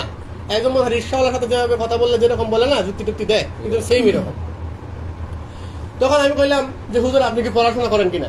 হয় জি, আমি পড়াশোনা করলে একটা মাদ্রাসা চাকরি করি, এই দাখিল মাদ্রাসা একটা মসজিদের মধ্যে আমি পড়াই, এই ইমামতি করি। আচ্ছা ভালো, তাহলে কামিল পাস করছে, তার মানে বেনি লোক। বললাম তাইলে ওনার সাথে কথা বলা যায়। তো যাই কথা বললাম, ওনারা আমি দুইটা কথা বলছি যে দেখেন যে ছবি তুলে হজ করা যাবে কি যাবে না, এই জিনিসটা হচ্ছে একটা ইজতিহাদি বিষয়, একটা ইজতিহাদি মাসাল, এটা নিয়ে একতলাফ আছে। হ্যাঁ, কিন্তু ছবি যে হারাম এটা নিয়ে একতলাফ নাই। এটা মোটামুটি জমহুর উলামায়ে কেরামদের সবার ঐক্যমত হচ্ছে ছবি তোলা হারাম। আচ্ছা, হয় হুজুর এটা ঠিক আছে, তাহলে প্রয়োজনে করণ যায়। আচ্ছা, যখন আপনি প্রয়োজনে করার কথা আসে তার মানে জিনিসটা হারাম। তারা বলবে যে ছবি তোলা যে প্রয়োজনে যায়, তার মানে আসলে জিনিসটা হারাম। প্রয়োজনে যায় তো তখনই হয় যখন জিনিসটা হারাম হয়। যদি হারাম নয় তাহলে প্রয়োজনে যায়, যে কথা কইলাম। হালাল তো বললাম, এমনি বললাম হালাল, তাই না? আর যেহেতু হারাম তার মানে প্রয়োজনে যায়, তার মানে আগে আমরা জিনিসটা হারাম মানতেছি কিনা। আচ্ছা, যেমন ধরেন হুজুর মদ খাওয়ান কিতা হারাম, সুদ খাওয়ান কিতা হারাম, জিনা করা হারাম, ঠিক আছে, গান বাদ্য করা হারাম। কিন্তু কোন সময় শুনছেন মদ খাওয়ান হারাম কিন্তু প্রয়োজনে যায় যেভাবে কইতে? আচ্ছা, কিন্তু দেখবেন যখন ছবির প্রসঙ্গ আসে তখন হুজুর বলবো ছবি তোলা হারাম কিন্তু প্রয়োজনে যায়। আমি কি প্রয়োজনে যাই আমি জিজ্ঞাসি, তো উনি কথাটা কইলে গেলে কি উনার কিন্তু আমি জিজ্ঞেস করি নাই, কিন্তু উনি বলছে। তখন আমি বললাম যে দেখেন যে একটা মৌলিক উসুল আছে যে বান্দার এতাত করতে গিয়ে যদি আল্লাহ পাক সুবহানাহু ওয়া তাআলা উনার অবাধ্য হইতে হয় তাহলে বান্দার এতাত করা জায়েজ নেই। চল ভাই পরে মাত্র না শুনেন মূল পয়েন্ট। জি জি জি ভাই ভাই শুনবো ভাই, মূল পয়েন্ট গুলো সাইডে যাবো শুনেন। রাষ্ট্র বা ব্যক্তি যদি আল্লাহ পাক সুবহানাহু ওয়া তাআলা উনার অবাধ্য হইতে হয়, ঠিক আছে, যদি আল্লাহ পাক সুবহানাহু ওয়া তাআলা উনার অবাধ্য হইতে হয় তাহলে বান্দার এতাআত করাটা জায়েজ হবে না। বান্দার এতাআত করতে গিয়ে, বান্দা অনুসরণ করতে গিয়ে যদি আল্লাহ পাক উনার অবাধ্য হইতে হয়, উনার গুনাহ করতে হয়, হারাম করতে হয়, তাহলে কিন্তু বান্দা বা মানুষের অনুসরণ অনুকরণ, মানুষ হুকুম আকাম মানাটা জায়েজ নাই, ঠিক আছে। এইটা হচ্ছে মৌলিক কথা। আচ্ছা, তখন আমি হুজুরে বললাম যে হুজুর হজ করা কিতা ইবাদত, হজি ইবাদত, আর গুনাহ করাটা হচ্ছে অবাধ্যতা, এটা আরবিতে বলে মাসিয়াত। আচ্ছা, তো হজ করা যদি ইবাদত হয় তাহলে গুনাহ করা হয়েছে মাসিয়াত, আর ছবি তোলা যদি হারাম হয় তাহলে ছবি তোলাও একটা মাসিয়াত, ঠিক আছে। তাহলে আপনি বলেন তো ইবাদত করতে গেলে আল্লাহ পাকের বাধ্য হইতে গেলে আল্লাহ পাকের অবাধ্য হইতে হয়, এটা কোনো কথা হইল? এটা কি মিলে? আল্লাহ পাকের বাধ্য হইতে গেলে আল্লাহ পাকের অবাধ্য হইতে হয়, কথাটা মিলল? উনি যখন বলে হজ করতে গেলে ছবি লাগে, ছবির প্রয়োজন আছে, ছবি তুললে হজ করা যায়, তখন এর অর্থ হইল আল্লাহ পাকের ইবাদত করতে গিয়ে গুনাহ করা যায়। আল্লাহ পাকের ইবাদত করতে গিয়ে গুনার প্রয়োজনীয়তা আছে, মানে আল্লাহ পাকের বাধ্য হইতে গেলে আল্লাহ পাকের অবাধ্য বলে আগে অন লাগে নাকি? ফকিরের কথা আইছে। এই ধরনের কথাবার্তা ইসলাম সম্মত কথা না। যখন আমি ওনারা বললাম দেখেন এই কথাবার্তাগুলো তো ইসলাম সম্মত না, হ্যাঁ, তখন উনি কি করছেন, তখন উনি জিনিসটা বুঝতে পারছেন। তো এই ঘটনা থেকে এই জন্য বললাম যে মানুষ, এখন আপনি বলবেন যে এই দেশের অধিকাংশ হুজুর তারা নিজেরাও বিশ্বাস করে, নিজেরাও মানে, নিজেরাও জানে যে ছবি তোলা হারাম, গুনাহের কাজ। যখন আপনার 10 জন বন্ধুর মধ্যে 5 জন বন্ধুর মধ্যে যখন একটা বন্ধু যখন সিগারেট খায় না, তখন বাকি 5 জন বন্ধু সিগারেট না খায় যে বন্ধু তার প্রশংসা করে কিনা? পাবলিকের কাছে, মানুষের কাছে যখন বিয়ার আলাপ হয়, যখন বন্ধু বান্ধবের জিজ্ঞাসা কিতা বা ওই মুখ ছেলেটা কাছে বিয়া দেওয়া যায় কিতা, অবশ্যই বিয়া দেওয়া যায়, কারণ সে তো সিগারেটই খায় না। আমরা 5 জন মিল্লা 6 জন মিল্লা খাই, কিন্তু সে আমার সাথে তাকে একদিন সিগারেট হাতে লইয়া দেখছে না। অনেক ভালো ছাত্র, অনেক ভালো মানুষ, তাই না? আচ্ছা, দেওয়া যায়। কিন্তু দেখেন এই সমাজে মানুষের তাইকে যখন আপনি ছবি তুলবেন না, তখন এরা ছবি তুলে না। আচ্ছা, এটা কি হইল? বরঞ্চ আমরা ছবি তুলি না, অর্থ হয়েছে আমরা প্রশংসা পাওয়ার দাবিদার। আমরা প্রশংসা পাইতাম, এই সমাজের মানুষ, এই এলাকার মানুষ আমাদেরকে প্রশংসা করবে যে আমরা হারাম করি, আমরা গুনাহ করি, কিন্তু আমাদের সাথে তারা থাকে, কিন্তু না থেকে তারা ছবি না তুলে থাকতে পারতেছে। তাদের উচিত ছিল আমাদেরকে ছবি না তুললে কিভাবে আরো থাকা যায় সেই সুযোগটা তৈরি করে দেওয়া। কথা বলেন ঠিক কিনা? এদেশে আলেম ওলামা হুজুরদের এইটা দরকার ছিল কিনা? কিন্তু এটা কি করতেছে? করতেছে না। কেন করতেছে না? তার কারণটা বলি আপনাদেরকে। কিংবা যারা আমাদেরকে ফাইলে এই ধরনের উদ্ভট প্রশ্নগুলো করে, তার পিছনে কারণটা হচ্ছে যে ইবনে রুশদ রাহমাতুল্লাহ আলাইহি, উনি ছিলেন একজন মুসলিম, একজন বিখ্যাত দার্শনিক। উনি একটা কথা বলছিলেন যে দেখেন, যখন মুসলমানদের জামানায় বা মুসলমানদের সময়ে, যখন মুসলমান এলাকাগুলোতে আপনার গোল্ডেন এজের যে টাইম বা সোনালী যুগ, তখনকার সময় ইউরোপ, আমেরিকা বর্তমানে যেগুলো দেখতেছেন বা পশ্চিমা যে এরিয়াগুলো আছে, সেখানে চলতেছিল অন্ধকার যুগ। এটা কিন্তু সবাই জানে। আচ্ছা, তো যখন মুসলিম বিশ্বে সর্বপ্রথম যখন বিশ্ববিদ্যালয় প্রতিষ্ঠা লাভ করে, তখন ইউরোপ আমেরিকাতে জ্ঞান চর্চা করা ছিল পাপ। গির্জা থেকে ফতোয়া দেওয়া হয়েছিল, গির্জা থেকে রায় আসছিল যে জ্ঞান চর্চা বা স্কুল প্রতিষ্ঠা করা হয়েছে পাপ। কেন? কারণ জ্ঞান বা এলেম হচ্ছে মানে শয়তানের দরজা। কেন? আর মানুষ যখন এলেম শিখে, জ্ঞান চর্চা করে, তখন তার মধ্যে এক ধরনের সংশয় তৈরি হয়, এক ধরনের প্রশ্ন তৈরি হয়। এই প্রশ্ন তারা অন্তরটাকে নড়বড়ে করে দেয়, আর নড়বড়ে অন্তরের মধ্যে সংশয় তৈরি হয়, আর সংশয় একসময় বিশ্বাসকে নষ্ট করে দেয়। তাদের গির্জা কেন্দ্রিক যে বিশ্বাসগুলো ভরে উঠছিল, সেই বিশ্বাসকে তারা সেভ করার জন্য, যাতে সেই বিশ্বাসের উপরে কোনো প্রকার ইলমি কাউন্টার না আসে, জবাব না আসে, প্রশ্ন না আসে, সেই জন্য তারা বলতেছে ইলম অর্জন করা বা জ্ঞান চর্চা করা হচ্ছে শয়তানের দরজা, এগুলো করা হচ্ছে পাপের কাজ। আর ঠিক ওই টাইমে মুসলমান দুনিয়ার মধ্যে বিশ্ববিদ্যালয় প্রতিষ্ঠা লাভ করছে, বলে সুবহানাল্লাহ। তার মানে আচ্ছা, দেখা গেছে যে দেখেন, আমার সাথে একজন লোক বায়াত হয়েছে। উনি আমাদের প্রশ্ন করছে যে হুজুর, আপনাদের সাথে তো অনেকের কোনো মিল নাই। তার কারণ হচ্ছে, যখন আমাদের পিসা হুজুর কিবলা, উনি কিন্তু মুজাদ্দিদ, এটা জানেন কিনা? এটা আমরা বিশ্বাস করি কিনা? আমাদের আকীদা এবং বিশ্বাস হচ্ছে, আমাদের যিনি শায়েখ সাইয়েদুল মামদুদ মুর্শিদ কিবলা আলাইহিস সালাম, উনি হচ্ছেন একজন মুজাদ্দিদ। মুজাদ্দিদ মানে কি? মুজাদ্দিদ মানে হচ্ছে তিনি সংস্কার করবেন। কিসের সংস্কার করবেন? যত কুসংস্কার আছে সমাজে, এটা হতে পারে বিশ্বাসগত, আকীদাগত, হতে পারে পারিবারিক, হতে পারে সামাজিক, হতে পারে রাষ্ট্রীয়, হ্যাঁ, হতে পারে মানসিক, যে কোনো ধরনের কুসংস্কার। এইটা পোশাকগত হতে পারে, সংস্কৃতিগত হতে পারে, আচারগত হতে পারে। যত ধরনের কুসংস্কার আছে, সে কুসংস্কারগুলোকে দূর করে দিয়া সেখানে উত্তম একটা ব্যবস্থা, একটা আচার পদ্ধতি তিনি কায়েম করবেন। উনি হচ্ছেন একজন মুজাদ্দিদ বা সংস্কারক। আর সংস্কার যিনি হবেন, ওনার কাজটা অন্যদের বিপরীত হইব, এটি স্বাভাবিক। কথা বলেন ঠিকই না? মুজাদ্দিদের কাজ যদি অন্যদের মতই হয়, তাহলে উনি কি মুজাদ্দিদ দিল? তাহলে যারা কয় যে আপনার সাথে তো অন্যদের মিলই নাই, তার মানে উনি আসলে মৌলিক জায়গাতে আসছে না, ঠিক না? উনি মূল জায়গাতে আসে নাই। আমাদের সাথে অন্যদের মিল নাই নাকি আমাদের সাথে অন্যদের মিল নাই? আমাদের সাথে অন্যদের মিল নাই, ঠিক না?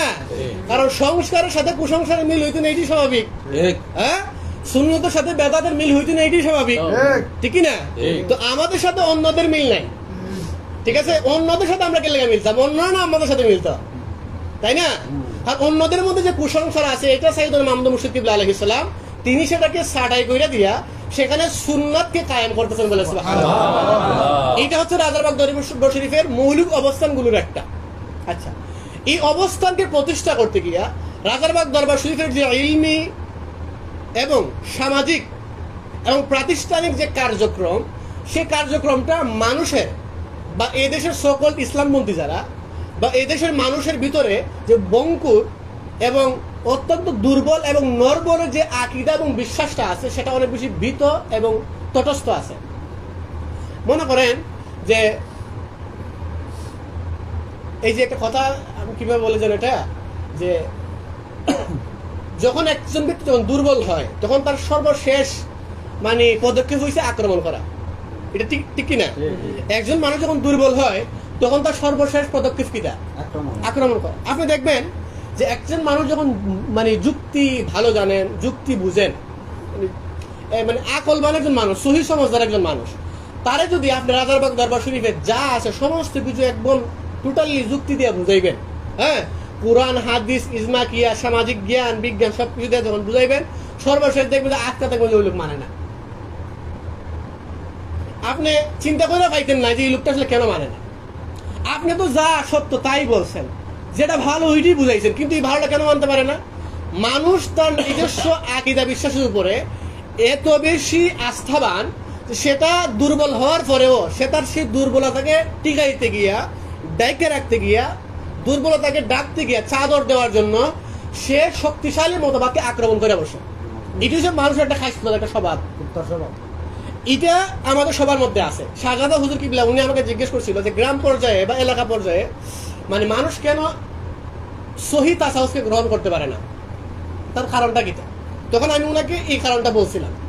যেমন আমি আপনাদেরকে আর একটু ডিপলি বলি যে আমরা জীবনে এখানে কেউ আছি যে ভূত হদিন দেখছি, ভূত দেখছি জীবনে, কিন্তু যদি জিজ্ঞেস করেন ভূত কিরকম, সবাই কইতে পারবে। ভূত হইলে খুবই ভয়ঙ্কর, লম্বা লম্বা দাঁত, লম্বা লম্বা নখ, লম্বা লম্বা চুল, মানে খুবই ভয়ঙ্কর একটা, ঠিক কিনা? হ্যাঁ, আমরা কিন্তু জীবনে দেখি নাই, দেখছি, কিন্তু তারপরে আমরা কেন বলি যে ভূতটা এরকম? কেন বলি? এটা এই জন্য বলি কারণ সমাজ থেকে প্রাপ্ত যে জ্ঞান, এই জ্ঞানটা আমাদেরকে বা আমাদের দাদা দাদি নানা নানির মুখে মুখে শুনতে শুনতে আমাদের মস্তিষ্কের মধ্যে ভূতের একটা ইমেজ তৈরি হয়েছে, ঠিক আছে? এটা কিন্তু বইয়ে পাওয়া কোনো কিছু না, বা এটা উহি দেওয়া কোনো কিছু না, নবী রাসূলদেরও কোনো কিছু না। এটা হচ্ছে এই সমাজে বসবাস করতে গিয়া সমাজ থেকে পাওয়া একটা জ্ঞান, ঠিক আছে? সমাজ থেকে পাওয়া একটা ইমেজ, একটা ছবি, যেটা আমাদের মস্তিষ্কের মধ্যে বিরাজ করে যে ভূত হয়েছে এইরকম, কিন্তু আমরা জীবনে কোনো ভূত দেখি না, ঠিক আছে? দেখেন আমাদের বাংলাদেশে ফির ফকির ওলিয়া উলিয়াদের দেশ, কথা আছে না? আচ্ছা, কিন্তু বলেন তো দেখি এই সমাজের মানুষ সত্যিকার অর্থে ওলিয়া উলিয়া কজনদের জীবনে দেখছে? খুব কম না? খুব কম দেখছে। বলেন তো আপনি হাতে কই না কোরআন এবং সুন্নাহ ইজমা এবং কিয়াসকে হাতে নিয়ে আপনি বলেন বাংলাদেশের কোন খানকার মধ্যে 100% পিওর সুন্নাহ সম্মত মানে দরবার প্রতিষ্ঠা আছে, খানকা আছে? পাইবেন আপনি? পাবেন না। তার মানে ঘটনা হচ্ছে যে মানুষের মধ্যে তাসাউফ বা সুফি বা মারেফতের যে একটা রূপ তৈরি হয়েছে, এটা আসলে পিওর মারেফত না, এটা হচ্ছে ভূতের ছবির মতো। জীবনে কোনোদিন ভূত দেখে নাই, তারপরে ভূত কি সে বুঝে। এটা কেন বুঝে? কারণ সমাজ থেকে পাওয়া একটা ইমেজ তার মস্তিষ্কের মধ্যে, সমাজ থেকে পাওয়া ভিন্ন ভিন্ন তত্ত্ব, খন্ড খন্ড তত্ত্বের মাধ্যমে তার মাথার মধ্যে একটা ভূতের একটা ইমেজ তৈরি হয়েছে। তো আমাদের এই দেশ যেহেতু পীর আউলিয়াদের দেশ, সুফিদের দেশ, সেই জন্য বিভিন্ন বিশ্বাস আকীদার সংস্পর্শে আমাদের মনে ভিন্ন একটা তাসাউফের অবকাঠার মধ্যে ইমেজ তৈরি হয়। যখন আপনি রাজারবাগ দরবার শরীফ থেকে খাঁটি একদম পিওর তাসাউফের শিক্ষাটা আপনি পান, তখন দেখা যায় আপনার মস্তিষ্কে অতীত থেকে তৈরি হওয়া যে তাসাউফের যে ইমেজ, এটা সাথে মিলে না।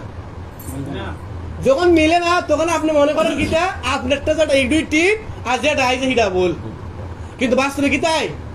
এই সমাজের মানুষ মনে করে এই সমাজ থেকে পাওয়া যে জ্ঞান, যে তত্ত্ব, এই তত্ত্বের ভিত্তিতে যে ইমেজ তৈরি হয়েছে তাসাউফের, এটাই মনে সঠিক। আর রাজারবাগ দরবার শরীফ কোরআন এবং সুন্নাহ এবং সিলসিলাগত ভাবে আল্লাহ পাকের রাসূল থেকে ধারাবাহিকভাবে যে তাসাউফের শিক্ষা উনি নিয়ে আসছেন, সেটাকে সে মনে করতেছে ভুল বা অশুদ্ধ। এই জন্য হয়েছে কি, আমাদের 100% খাঁটি এবং পিওর তাসাউফের যে শিক্ষা, এই শিক্ষার সাথে তার মধ্যকার ভুল এবং অশুদ্ধ তাসাউফের শিক্ষার একটা দ্বন্দ্ব তৈরি হয়। এই দ্বন্দ্বে সে হলো দুর্বল ফাটি, আমরা হলাম সবল ফাটি। ঠিক আছে, এই দ্বন্দ্বে সে হলো দুর্বল, আমরা হলাম সবল। এই সবল যে হইলাম, সাধারণত আমাদের সবলতার সবচেয়ে বড় কার্যকরণ কি জানেন? যে আমরা অনেক বেশি শান্ত এবং ভদ্র। এই জিনিসটা মাথায় রাখেন। আমাদের একজন ফিরবাই পাইতেন না, যিনি বুড়া গাউরামি করে গুরামি করে, একজন ফিরবাই আপনি পাবেন না। তো আমাদের তাসাউফ শিক্ষার শক্তিশালী পর্যায়ের একটা পর্যায় হচ্ছে আমরা খুবই ভদ্র এবং শান্ত। কেন? আমরা অরিজিনাল পিওর জিনিসটা পাইছি। এই পিওর জিনিস আমাদের আত্মিক এবং শারীরিক ভাবে আমাদের অনেক শান্ত এবং মানে ভদ্র করে তুলছে। যেমন ভাবে হুজুর পাক সাল্লাল্লাহু আলাইহি ওয়া সাল্লাম, ওনার সাহাবীরা, ওনাদের মধ্যে এই বৈশিষ্ট্যটা ছিল। কিন্তু ভিন্ন দিক থেকে যারা আসলে সবসময় দুর্বলতার মধ্যে থাকে, ভ্রান্তির মধ্যে থাকে, কিন্তু তাদের মধ্যে একটা জেদ তৈরি হয়। জিদ তৈরি হয় কেন? দেখবেন স্বাভাবিকভাবে এটা সবার মধ্যে হয়। প্রত্যেক গরিব মানুষ বড় লোকরা দেখতে পারে না। কথা বলেন ঠিক কিনা? প্রত্যেক গরিব মানুষ বড় লোকরা দেখতে পারে না। হ্যাঁ, গরিব মিলার শরীফ পরে খালি বড় লোকরা দাওয়াত দেয়, আমরা দাওয়াত দেয় না। আজ তোমার দাওয়াত দিলে না দিলে নাই। কিন্তু এটাও একটা দোষ। কেন? এটা কি মানুষ মানুষ হিসেবে এই হিসেবে দোষ না। প্রত্যেক গরিবের খাইছিল দুইটা বড় লোকরা দেখতে পারে না। এটা কিন্তু জিদের বশবর্তী হইয়া। এটা কিন্তু বাস্তবে কি একজন বড় লোক মানুষ খারাপ এই জন্য নয়, বরং ওই লোকের ভিতরে একটা জিদ আছে। এই জিদের বশবর্তী হইয়া গরিব মানুষরা বড় লোকের দেখতে পারে না। বুঝতে পারছেন তো কথাটা? যে আকীদার দিক থেকে দুর্বল, তার হইল একটা গরিব। ঠিক আছে, সে কি করে সরাসরি আমাদেরকে দেখতে পারে না। কেন? কারণ আমরা বড় লোক। আকীদার দিক থেকে সবল। তো ঘটনা হইতেছে কি, এই সমাজের মানুষের সাথে আমাদের আরো অনেক গুরুত্বপূর্ণ মৌলিক দ্বন্দ্ব আছে। তার মধ্যে একটা হলো আকীদাগত দ্বন্দ্ব, আরেকটা হলো সাংস্কৃতিক দ্বন্দ্ব, আরেকটা হলো বিশ্বাসগত দ্বন্দ্ব, আরেকটা হলো আচারগত দ্বন্দ্ব। এরকম বহুত দ্বন্দ্ব আছে। তো স্বাভাবিকভাবে এই দেশের মানুষরা, আমাদের এই সমাজের মানুষ বা আমাদের বাংলাদেশের মানুষ, তাদের মধ্যে প্রধান যে সমস্যা, এই সমস্যা হইল তারা হক্কুন নবী বা আল্লাহ পাকের রাসূল সাল্লাল্লাহু আলাইহি ওয়া সাল্লাম ওনার পরিচয় নিয়েও তারা বিভিন্ন ভ্রান্তির মধ্যে নিমজ্জিত, অনেক নিমজ্জিত। যেমন ধরেন, আমি একদিন জুমার আলোচনায় বলতেছি যে ওয়াহাবি আছে না, ওয়াহাবিরা তো চিনেন আপনারা। দেখেন, যখন আমরা কোনো ছাত্ররে বলি যে শিয়া, রাফেজি, খারেজি, মানুষ মনে করে কি এইগুলো না জানে কি ভয়ঙ্কর। ঠিক আছে, বাস্তবে কিন্তু এরা কিন্তু আমাদের মতো দেখতেই মানুষ। ঠিক আছে, ওয়াহাবি হওয়ার পরে বোঝা যায় না জানে কি একটা জিনিস, হ্যাঁ একটা চিজ মনে হয়, অন্যরকম একটা জিনিস, কিন্তু এরা কিন্তু আমাদের মতোই মানুষ। আচ্ছা, তো ওয়াহাবিদের একটা ব্যাপার হইলো কি, তারা আপনাদের বলবে যে আল্লাহ পাকের রাসূল তিনি তো আমাদের মতো। আচ্ছা, এখন আমি প্রশ্ন করি, আমাদের মতো একজন মানুষ আমি কেন লাগে মানতাম? বলেন, এই প্রশ্নটা আসে কিনা? দেখেন, বাংলাদেশে তসলিমা নাসরিন, হুমায়ুন আজাদ, আসাদ নূর সহ বাংলাদেশের নাস্তিকতার সবচাইতে বড় ফাউন্ডেশন হলো আকীদা। অধিকাংশ নাস্তিকের প্রশ্ন হয়েছে এটা যে নবীজি যখন আমাদের মতোই, তবে আমি উনাকে কেন মানবো? কথা তো ঠিক, ঠিক না? আমার মতো একজন মানুষই যদি উনি হন, তাহলে 1400 বছর পুরান একজন মানুষ আমি কেন লেগে মানতাম? বলেন। আমি একজন মানুষকে তখনই মানবো যখন তিনি আমার মতো হবেন না। একজন মানুষকে আমি কেন অনুসরণ করি? কারণ উনি আমার মতো দেখে এই জন্য অনুসরণ করি না। উনি আমার মতো না, এই জন্য তো অনুসরণ করি, ঠিক না? কোরআন শরীফের মধ্যে আল্লাহ পাক বলতেছেন, যদি তিনি তোমাদের মতো হতেন, যদি তোমরা তোমাদের মতোই কোনো মানুষকে অনুসরণ করো, তাহলে তোমরা বিভ্রান্ত হয়ে পড়বে। তার মানে আমরা ওই রকম মানুষদেরকে অনুসরণ করি যিনি আমাদের মতো না। এখন এই সমাজের অধিকাংশ মানুষ, যেমন ধরেন কওমি খারিজি, হ্যাঁ, বা দেওবন্দি, ওয়াহাবি, নজদি, সালাফি, আহলুল হাদিস, হ্যাঁ, গায়রে মুখাল্লিদ, বিভিন্ন নাম আছে এদের। এদের একটা বড় পরিচয় হলো ওয়াহাবি। তো ওয়াহাবি ফিরকাটা মনে করে যে আল্লাহ পাকের রাসূল হচ্ছেন তাদের মতো। নাউযুবিল্লাহি মিন যালিক। এই জন্য তারা কি করে যে তাদের এই আকীদা বিশ্বাসের কারণে আল্লাহ পাকের রাসূল সাল্লাল্লাহু আলাইহি ওয়াসাল্লাম ওনার অনেক হক এবং ওনার অনেক বড় বড় বিষয়কে তারা অ্যাভয়েড করে চলে এবং তারা অস্বীকার করে। এমনকি কেউ যদি বলে আল্লাহ পাকের রাসূল তার মতো, আমাদের যিনি শায়েখ সৈয়দ মাহমুদ মুর্শিদ কিবলা আলাইহিস সালাম, উনি বলছেন এইটা হচ্ছে একটা কুফরি আকীদা। বলেন নাউযুবিল্লাহ। কামালিয়াতে পৌঁছার জন্য মুর্শিদ হাসান নিজে বলছেন যে কামালিয়াতে পৌঁছার জন্য একজন মানুষের আকীদা থাকতে হবে যে আল্লাহ পাকের রাসূল তিনি শুধু আল্লাহ পাক নন, এছাড়া যত শান মান ফাজাইল ফজিলত আছে সমস্ত কিছুর মালিক হয়েছে আল্লাহ পাকের রাসূল বলেন সুবহানাল্লাহ। আল্লাহ পাকের রাসূল ওনার শান মান হচ্ছে এটা যে তিনি শুধু আল্লাহ পাক না, এছাড়া যত শান মান আছে সমস্ত শান মানের অধিকারী আছেন আল্লাহ পাকের রাসূল সুবহানাল্লাহ। আচ্ছা, এই যে আকীদা দেখেন তো আপনি, এখন কইবেন তাহলে সুন্নিরা তো আল্লাহ পাকের রাসূল উনাকে আমাদের মতো মনে করে না, করে তারা বলে কিন্তু তারা মনে করে, তারা বলে মনে করে না কিন্তু তারা বাস্তবে তা মনে করে। যেমন ধরেন আপনি যদি এই টুপিটা নিয়ে একজন হুজুরে দেন ফিনবো নি, কেন ফিনত না? কেন ফিরবে না? তার কারণ আছে। কিছু কি মানুষ আছে নিজা কথা হয়, ঠিক আছে, সে আপনার অন্তরে কি আছে এটা আপনার কইতো না, কিন্তু সে মুখে মুখে আপনারা টুকলা অনেক কথা কইব, কিন্তু অন্তরে কি আছে এটা আপনারা বলবে না। আমি চ্যালেঞ্জ করে বলতে পারি যারা এই টুপিটা না বইরা উক্কা সুক্কা টুপি ফিনবে তাদের ভিতরে সবচেয়ে বড় কারণ হচ্ছে সে মনে করে ওইটা সুন্দর, এটা সুন্দর না। আপনি যতই এখন আমরা আক্কা ফাক্কা বুঝাইনি তা কাম হইতো না। মূল কথা এটাই, মূল কথা হয়েছে ওই লোক মনে করে এইটা সুন্দর না ওইটা সুন্দর, ঠিক আছে। আমরা তো ফাঁকরি পড়ছি আমাদের কাছে ভালো লাগে, কিন্তু দেখো অন্যজন ফাঁকরি ফোন করতে পারি কিন্তু জুরি লাগাইবো, আরো কত খাটিং মাটিং আরো কত কিছু আছে দেখবেন, হ্যাঁ আরো অনেক কিছু আছে। কেন? ওই লোক মনে করে এইটা সুন্দর না ওইটা সুন্দর। তার মানে ওই লোক আল্লাহ পাকের রাসূল উনি যে জিনিসটা সুন্দর মনে করতো ওই জিনিসটা সুন্দর মনে করতেছে না। এর অর্থ হচ্ছে সে মনে করে সুন্দরের বুধ এবং বুদ্ধি আল্লাহ পাকের রাসূলের সাথে তার বেশি, বলেন নাউযুবিল্লাহ। তাহলে সে আল্লাহ পাকের রাসূলকে তার মতো মনে করে কিনা? তার মতো তো সে মনে করে, কিন্তু সেইটা আপনার কাছে প্রকাশ করে না, ঠিক আছে।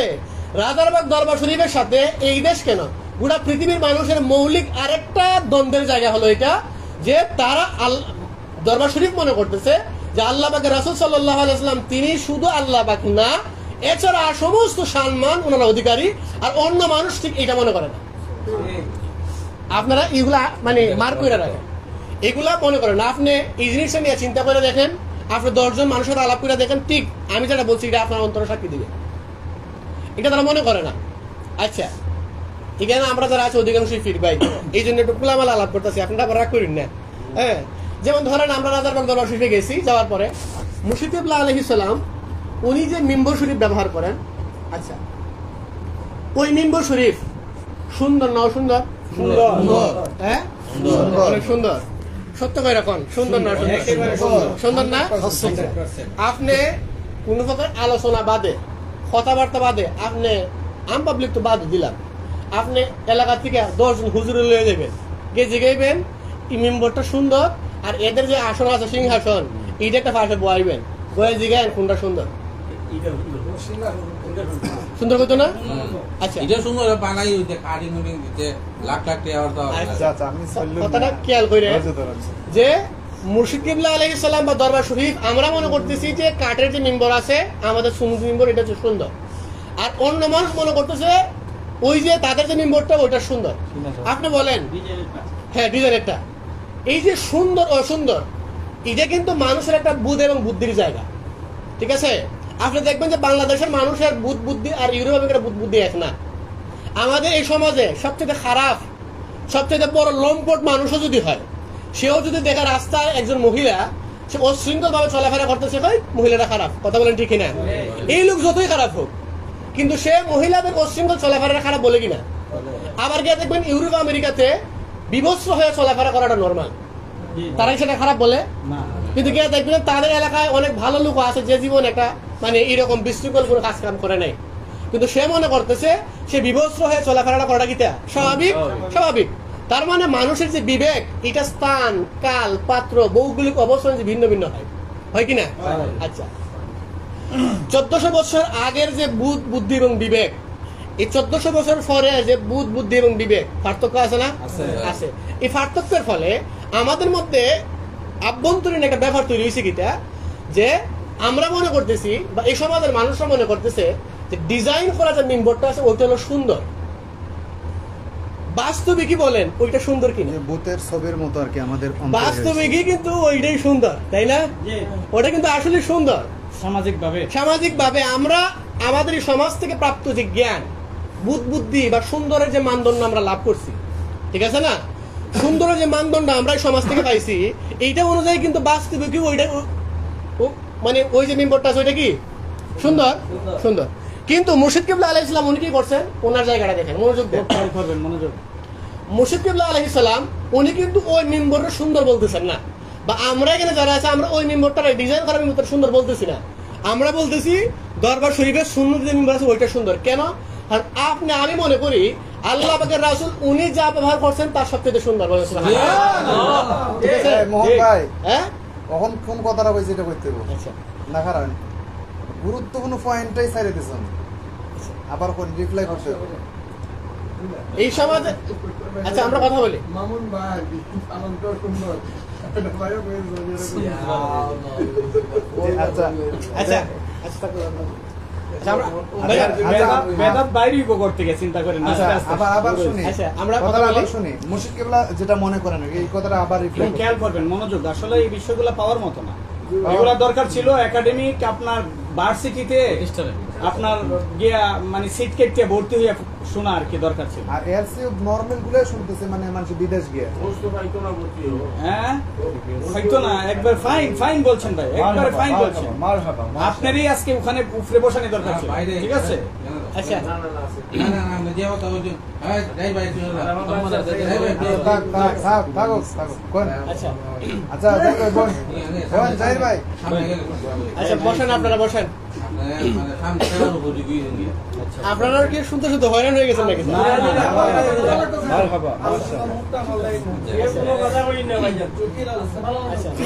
এখন না না ঠিক আছে ভাই, স্বাধীন আছে। আচ্ছা ভাই আজকে মোজাকারের মজলিস, সবাই আনন্দ চিত্তে শুনে স্বাধীনভাবে শুনেন। জি আমাদের এই মসজিদটার নাম কিন্তু ইসলাম মুজাকারা। মুজাকারার মানে আসলে ফাঁকা ফাঁকা কথা কন, বুঝছেন নি? আপনারা মনে করেন না আলোচনা ফাঁকা কথা বলতেছি, এটা নর্মাল, এটা হচ্ছে পরস্পর ক্যাজুয়ালি একটা আলাপের মতো। এটা এই জন্য কথাবার্তা বলেন, এটা নিয়ে কান চা টাকান, কোনো সমস্যা নেই।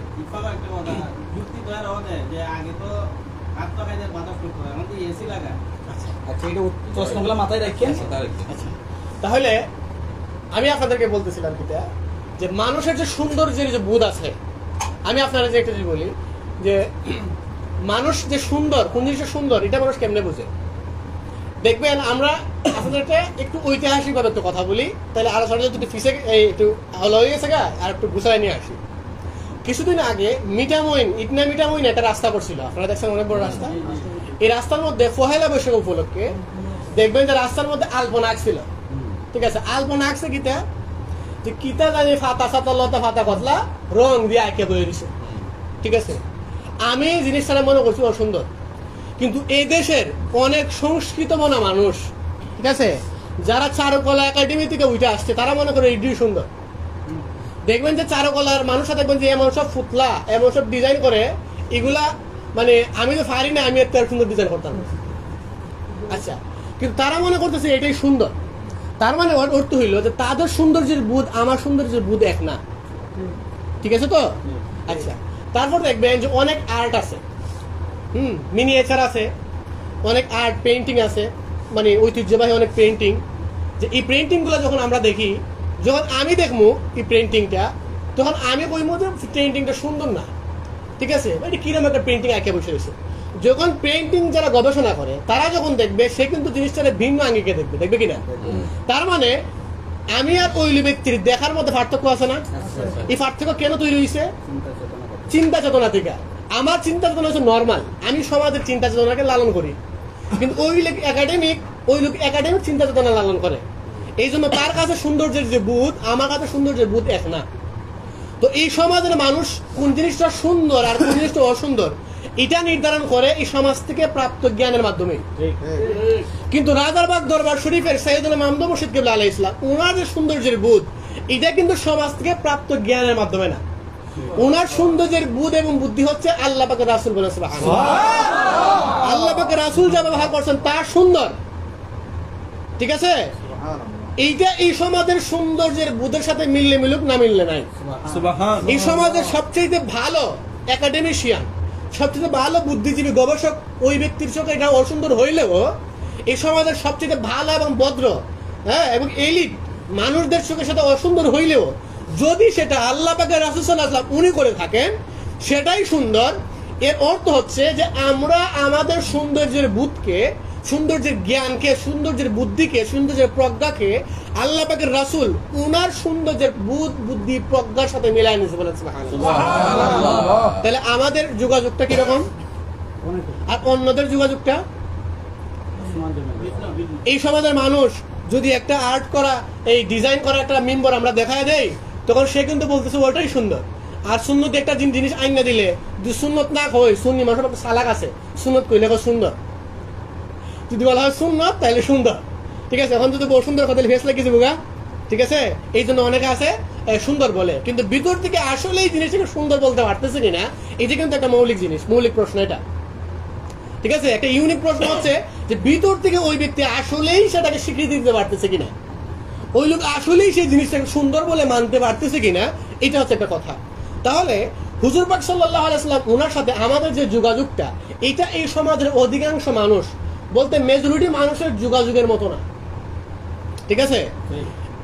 আমাদের এখানে আমরা যারা আছি, আমরা তো মনে করেন রাজারবাগ দরবার শিখাতে আমাদের একটা যোগাযোগ, একটা সম্পর্ক আছে। হ্যাঁ, আমরা ওনার কাছে বায়াত হয়েছি, ওনার মুরিদ, এই জন্য আমাদের একটা অবস্থা। আর আমরা যার কাছে মুরিদ হয়েছি সাইয়েদুনা মামদুহ মুর্শিদ কিবলা আলাইহিস সালাম, ওনার হয়েছে আর একখানা অবস্থা। ওনার অবস্থা আমাদের অবস্থা থেকে হাজার লক্ষ কোটি কোটি কোটি কোটি ঊর্ধ্বে, এতটুকু ঊর্ধ্বে যে ঊর্ধ্বের কথাটা আমরা কোনোদিন আমাদের ভাষায় বলতে পারবো না। এটা কোনোদিন আমাদের ভাষায় এইসব এটা বলা সম্ভব না, ঠিক আছে।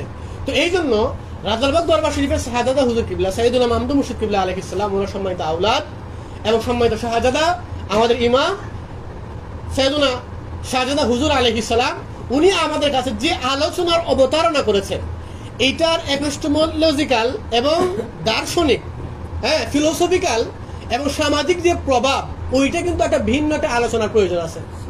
এই জিনিসটা কিভাবে আমাদের সামাজিক বুধ এবং বুদ্ধিকে মানে আপনার প্রভাবিত করে, হ্যাঁ, আমাদের চিন্তা এবং চিন্তার দুনিয়াটাকে কিভাবে প্রভাবিত করে, এটা কিন্তু একটা মৌলিক জায়গা। আমি কিন্তু অনেকভাবে এই আলোচনা দ্বারা প্রভাবিত, কিন্তু আমরা বলতে পারতেছি না।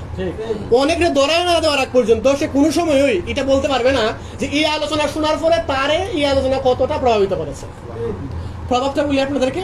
আচ্ছা, যেমন একটা কথা বলে, কামরুল ভাই আলোচনাটা শুনছে, শুনে বলতেছে যে ভাই সৃষ্টির শুরু থেকে শেষ পর্যন্ত মানুষদের সব এই আলোচনার মধ্যে দিয়ে রয়েছে।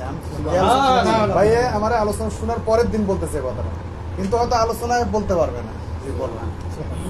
দেখেন কোরআন শরীফ এখানে আয়াত আছে, ইন্নামাল মুমিনুনা ইযা যুকিরাল্লাহ ওয়াজিলাত কুলুবুহুম।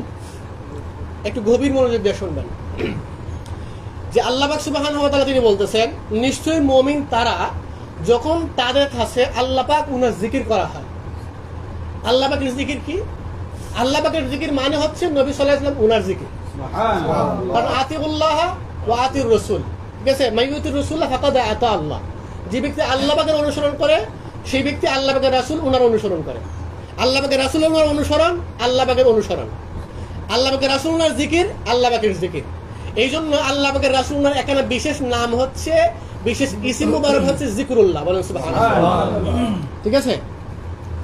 তো জিকরুল্লাহ, তো ইযা যুকিরাল্লাহ ওয়াজিলাত কুলুবুহুম ওয়া ইযা তুলিয়াত আলাইহিম আয়াতুহু যাদাতহুমুল ঈমানা। যাদাতহুম ঈমানা, যে আল্লাহ পাক সুবহানাহু ওয়া তাআলা তিনি বলতেছেন মুমিন হচ্ছে তারা যখন তাদের সামনে আল্লাহ পাক উনার জিকির অর্থাৎ নবী সাল্লাল্লাহু আলাইহি ওয়াসাল্লাম উনার জিকির করা হয়, তখন তার অন্তর বিগলিত হয়, কান্নায় ভেঙে পড়ে, তার অন্তর আল্লাহ পাক উনাকে ভয় পাইতে শুরু করে। বলেন সুবহানাল্লাহ। আপনি বলেন যারা এই আলোচনা শুনছেন আপনাদের অন্তর বিগলিত হয়েছে কিনা? আপনাদের অন্তরের মনে কান্না তৈরি হয়েছে কিনা? আল্লাহ পাক সুবহানাহু ওয়া তাআলা উনাকে ভয়, উনার ভয় তৈরি হয়েছে কিনা? ওয়া ইযা তুলিয়াত আলাইহিম আয়াতুহু, যখন আল্লাহ পাক উনার আয়াতকে পাঠ করা হয়, সবচেয়ে বড় আয়াত কিটা বলেন তো? আল্লাহ পাকের হাবিব। সবচেয়ে বড় আয়াত, সবচেয়ে বড় নিদর্শন হচ্ছে আল্লাহ সুবহানাহু ওয়া তাআলা, তিনি বলেন সুবহানাল্লাহ, উনি সবচেয়ে বড় আয়াত। তো উনাকে যখন আল্লাহ পাক আমাদের যিনি শায়েখ সাইয়েদুনা মামদুহ মুর্শিদ কিবলা আলাইহিস সালাম, ওনার আওলাদ, ওনার শাহজাদা হুজুর আলাইহিস সালাম, উনি যখন আমাদের সামনে নূরে মুজাসসাম হাবিবুল্লাহ হুজুর পাক সাল্লাল্লাহু আলাইহি ওয়াসাল্লাম ওনার হক সম্পর্কে আলোচনা করছিলেন, তখন আমাদের ঈমান বৃদ্ধি পাচ্ছিল বলে সুবহানাল্লাহ। ওয়াইজা তুলিয়াত আলাইহিম আয়াতু যাদাতহুম ঈমানা, যখন তাদের সামনে আয়াতগুলো পাঠ করা হয়, আল্লাহ পাক ওনার আয়াতকে পাঠ করা হয়, তখন তাদের ঈমান বৃদ্ধি পায় বলে সুবহানাল্লাহ। এটা কারা পাঠ করলে বৃদ্ধি পায়? কারা পাঠ করলে বৃদ্ধি পায়? এটা কিন্তু আরেকটা জিনিস। ওয়াযাক্কির ফাইন্না যিকরা তানফাউল মুমিনিন, যে হে আমার হাবিব সাল্লাল্লাহু আলাইহি ওয়াসাল্লাম, আপনি মুমিন বান্দা বান্দীদেরকে নসিহত করেন, আলোচনা করেন তাদের সামনে, নিশ্চয়ই আপনার আলোচনা মুমিন বান্দা বান্দির জন্য অত্যন্ত উপকারী বলেন সুবহানাল্লাহ। উপকারী কিনা? আমাদের জন্য উপকার কিনা? কতটুকু উপকার? যদি এই কতটুকু উপকার হয়েছে এই আলোচনার পরে আমাদের কতটুকু উপকার হয়েছে এটা নিয়ে আলোচনা করলে অনেক সময় লাগবে, বুঝতে পারতেছেন? আমরা কিন্তু আলোচনা যে করতেছি কোরআন এবং হাদিসের আয়াত কিন্তু আমরা বাদ দিয়ে দিছি। সাধারণত আমরা এই আলোচনার প্রেক্ষিতে আমাদের অবস্থানগুলো আমরা আলোচনা করতেছি, যে আল্লাহ পাকের রাসূল সাল্লাল্লাহু আলাইহি ওয়াসাল্লাম ওনাকে আল্লাহ পাক বলতেছেন আপনি জিকির করেন, মানে আপনি আলোচনা করেন, নসিহত করেন, ওয়াজ করেন, আপনার এই ওয়াজ নসিহত মোবারকে মুমিন বান্দা বান্দিরা অনেক উপকৃত হবে। বাস্তবিক অর্থেই সাইয়েদুনা মাহমুদ মুর্শিদ কিবলা আলাইহিস সালাম, ওনার শাহজাদা হুজুর আলাইহিস সালাম, ওনার আলোচনা মোবারক শোনার পরে মুমিন বান্দা বান্দি যারা তাদের ঈমান তো বৃদ্ধি পাইছে, তারা অনেক বেশি আল্লাহ পাক সুবহানাহু ওয়া তাআলা ওনার ভয়ে ভীত হয়েছে এবং তাদের অনেক উপকার হয়েছে বলেন সুবহানাল্লাহ। এই উপকারের ফলে কি হয়? এই আয়াতের পরে আয়াত হচ্ছে ওমা খালাকতুল জিন্না ওয়াল ইনসা ইল্লা লিয়াবুদুন, আল্লাহ পাক মানুষ এবং জিনকে সৃষ্টি করেছেন আল্লাহ পাক ওনার ইবাদতের জন্য। মুফাসসিররা বলতেছে আল্লাহ পাকের ইবাদত এর অর্থ হচ্ছে আল্লাহ পাক ওনার পরিচয় লাভ বলে সুবহানাল্লাহ। তার মানে সাইয়েদুনা মাহমুদ মুর্শিদ কিবলা আলাইহিস সালাম, ওনার শাহজাদা হুজুর আলাইহিস সালাম, ওনার আলোচনা মোবারক শোনার পরে আমরা কি আল্লাহ পাকের রাসূল ওনাকে ভিন্নভাবে জানার সুযোগ হয়েছে না? হয়েছে কিনা? ভিন্নভাবে জানার সুযোগ হয়েছে কিনা? এই যে উনি আলোচনা করছেন কত মিনিট? 45 মিনিট না, 45 মিনিটের ভিতরে আপনারা একটু শুনে দেখেন। আবার 45 মিনিট আলোচনা করেন নাই। 41-42।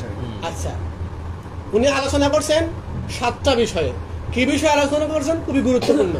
কিন্তু এই আলোচনা নিয়ে যদি আমরা প্রত্যেকজনে যদি 2-3 ঘন্টা করে আলোচনা করি, তাইলে বহুত কোনাকানি গিয়ে একটু আল্লাহু আলাম, ঠিক আছে? এখন আপনি কইবেন তাহলে এই বয়ান বা এই আলোচনার বিশেষত্ব কি?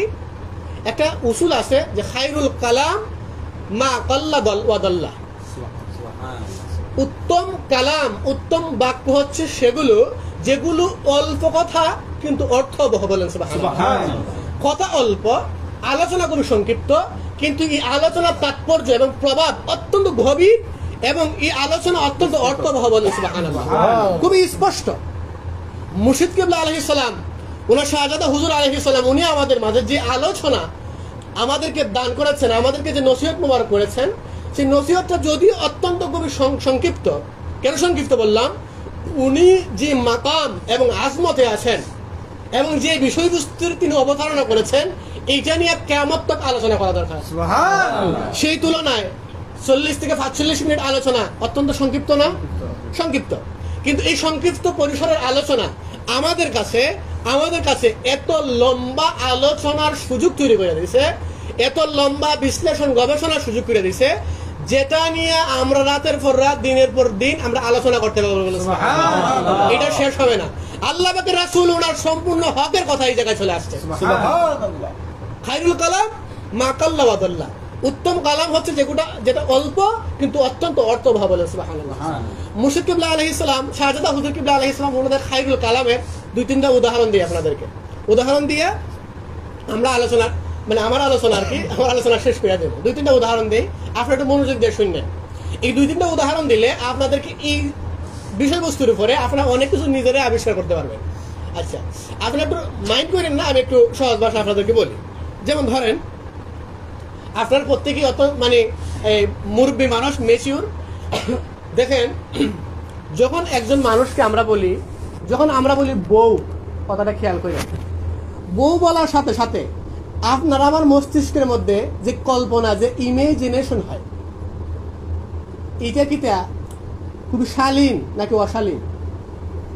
অশালীন। বউ বলার সাথে আপনার আমার মস্তিষ্কের মধ্যে যে ইমেজটা তৈরি হয়, এটা আমাদের সামাজিকতার তুলনায় অত্যন্ত বেশি শালীন না। বুঝতে পারতেছেন? আচ্ছা, আপনি বলতেছেন বউ, এই কথাটার থেকে আরো একটা শালীন শব্দ আছে, সেটা হলো স্ত্রী। আপনি কোনোদিন শুনছেন হুজুরদের বউরে জীবনে কেউ বউ কইছে? অমুক মসজিদের হুজুরের বউ এমনি কেউ কয় না, কি বলে? স্ত্রী। কেন বলে বলেন তো? বউ। কারণ বউ কথাটা আসলে কিছুটা অত্যন্ত শালীনতা রক্ষা করে না, ঠিক আছে? অত্যন্ত যে শালীনতা আছে, এই শালীনতাটা রক্ষা করে না, ঠিক আছে? এই জন্য আমরা হুজুরদের ক্ষেত্রে কি বলি? স্ত্রী বলি, বলি কি না? দেখেন, বউ বলার সাথে সাথে সাথে আমাদের মস্তিষ্কে আসে শাড়ি গহনা পরা একজন নববধূর কথা, ঠিক কি না?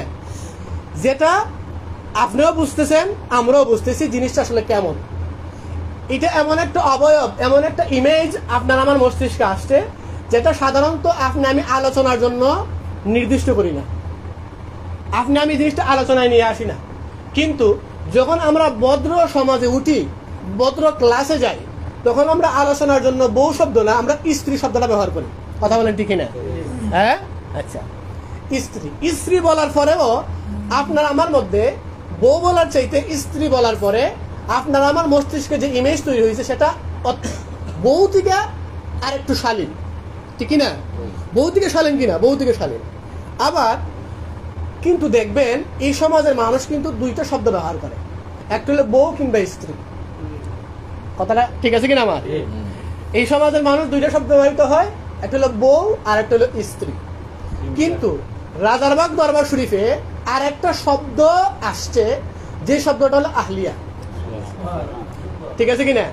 আপনি বলুন তো দেখি, স্ত্রী শব্দ থেকে আহলিয়া শব্দটা আরো বেশি শালীন না? কিরকম শালীন আপনারা বলি? আহলিয়া বলার সাথে সাথে হাত মৌজা, পা মৌজা, পর্দাসীন একজন নারীর ইমেজ তৈরি হয়। আচ্ছা বলেন তো, এই শব্দটা কই থেকে আসছে? দিছে কে আমাদেরকে?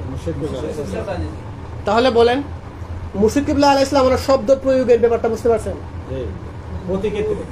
মুর্শিদ কিবলা আলাইহিস সালাম ওনার শব্দ প্রয়োগটা বুঝতে পারছেন তো? যে উনি আপনাকে এমন একটা শব্দ শিক্ষা দিবেন, এমন একটা শব্দ আপনার কাছে বলবেন, যেটা এই সমাজের শালীনতার চাইতে আরো বেশি শালীন। ঠিক আছে, প্রশ্ন নাই। আপনি বউ স্ত্রীর চাইতে আরো বেশি উন্নত যে শব্দ আছে, সেই শব্দটা আমাদের যিনি শায়েখ সাইয়েদুনা মাহমুদ মুর্শিদ আলাইহিস সালাম, উনি আমাদেরকে শিক্ষা দিচ্ছেন। বলে সুবহানাল্লাহ। তাহলে খায়রুল কালামের একটা উদাহরণ গেল, আর একটা উদাহরণ দেব। যেমন ধরেন, আমরা বলি জন্ম, একটা বাচ্চা জন্ম নিছে, বই না? হ্যাঁ, আচ্ছা। আমরা বলি, অনেকে কয় ডেলিভারি। বলেন তো, এই ডেলিভারি কথাটা কইলে কেমন দেখা যায়? বাজে না? আমরা এটা ব্যবহার করি কিনা? আচ্ছা। আবার দেখবেন আমাদের সমাজ আরেকটা ব্যবহার আছে, প্রসব। আচ্ছা, হ্যাঁ, বইয়ের মধ্যে দেখবেন সাধারণত গুরুত্বপূর্ণ ব্যক্তিদের ক্ষেত্রে প্রসব হয় না, ভূমিষ্ঠ কথাটা লেখা হয়, ঠিক কিনা? ভূমিষ্ঠ কথাটা লেখা হয় না, ভূমিষ্ঠ কথা লেখা হয়। কেন? প্রসব থেকে ভূমিষ্ঠ কথাটা কিটা উন্নত বা একটু শালীন। আচ্ছা, জন্ম যখন কথাটা আমরা বলি, তখন আপনার আমার মস্তিষ্কে যে ইমেজটা আসে, এটি কিন্তু জন্মের প্রতীক। জন্ম কিন্তু একটা আক্ষরিক বা একটা প্রতীকী জিনিস, ঠিক আছে? একটা চিহ্ন। আমরা যে উচ্চারণ করছি জন্ম, এটা কিন্তু আসলে জন্ম কথাটার মধ্যে সীমাবদ্ধ না। এই জন্ম কথাটা বলার সাথে সাথে আপনার মস্তিষ্কে যে ইমেজটা আসে, ওইটা বোঝানোর জন্য কিন্তু আমরা জন্ম কথাটা বলি, ঠিক আছে? কিন্তু দেখবেন সাইয়েদুনা মাহমুদ মুর্শিদ কিবলা আলাইহিস সালাম, উনি সাধারণত আল্লাহ পাকের রাসূল। আচ্ছা, ধরেন আপনার বাংলা একাডেমির বর্তমানে যিনি মহাপরিচালক আছে, ঢাকা ইউনিভার্সিটির বাংলা বিভাগের অধ্যাপক, ওনারা দৈরা নিয়ে আইবেন। কিংবা আমাদের অত্র এলাকার সবচেয়ে বড় নাম করা যে হুজুর আছে, সে হুজুরকে নিয়ে আসবেন যে, হুজুর, আমি তো সুন্নি মানে একজন মানুষ, আমি সুন্নি স্পিরিট লালন করি, সুন্নি চেতনার আমি বিশ্বাসী। তো আমি চাইতেছি আল্লাহ পাকের রাসূল ওনার সামনে জন্ম কথাটা কইলে কেমন যেন একটু অন্যরকম লাগে, ঠিক আছে? জিনিসটা আমার কাছে পছন্দ লাগে না। এখন আমি এর চাইতে উত্তম শালীন একটা শব্দ ব্যবহার করতাম, দেখবেন যে এদানি ফাদানি শুরু হইব, কোন শব্দ আবিষ্কার করতে পারতো না। কেন লেগে কোনছেন? কারণ হয়েছে, কারণ ওই ব্যক্তি আমাদের এই বর্তমান সমাজ এবং বুদ্ধির জ্ঞানকে অতিক্রম করতে পারে না, এটা তার পক্ষে পসিবল না। যখন একজন ব্যক্তি এই সমাজের জ্ঞান দ্বারা নিয়ন্ত্রিত হয়, এই সমাজের বুদ্ধি দ্বারা নিয়ন্ত্রিত হয়, তার পক্ষে এই জায়গাটার অতিক্রম করা অসম্ভব। কিন্তু মুর্শিদ কিবলা আলাইহিস সালাম, ওনার কাছে আপনি যান, ওনার দরবার শরীফে যান, কিতাব পড়েন, বই পড়েন, সেই জায়গাতে আল্লাহ পাকের রাসূল উনি তো নয়, উনার আহলে বাইত শরীফ আলাইহিমুস সালাম, উনাদের কারো শান মুবারকও জন্ম কথাটা ব্যবহৃত হয় না। কোন কথাটা ব্যবহৃত হয়েছে? বেলাদতি শান মুবারক প্রকাশ। এই কথাটা বলার সাথে সাথে উনি যে আজমত এবং শানের যে উঁচু দারাজের মাকামের অধিকারী, সে উঁচু মাকান এবং শান এবং আজমতটা বেলাদতি শান মুবারক প্রকাশ কথাটা বললে সাথে সাথে প্রকাশিত হয়। কিভাবে দিচ্ছেন মুর্শিদ কিবলা আলাইহিস সালাম? কেন দিচ্ছেন? কারণ উনি এই সমাজের জ্ঞান দ্বারা নিয়ন্ত্রিত না। এই সমাজের মানুষের যে বুধ এবং বুদ্ধি, এইটাতে মুর্শিদ কিবলা আলাইহিস সালাম উনি নিয়ন্ত্রিত না। উনার জ্ঞান, উনার বিজ্ঞান, উনার বুঝ, উনার সমঝ, উনার সময়, উনার মাকান, এটা আপনি আমি যদিও দেখি উনি আমাদের সামনে বসা, কিন্তু উনার যে মাকান এটা হচ্ছে লা জামান লা মাকান। উনি সময়েও নাই, স্থানেও নাই।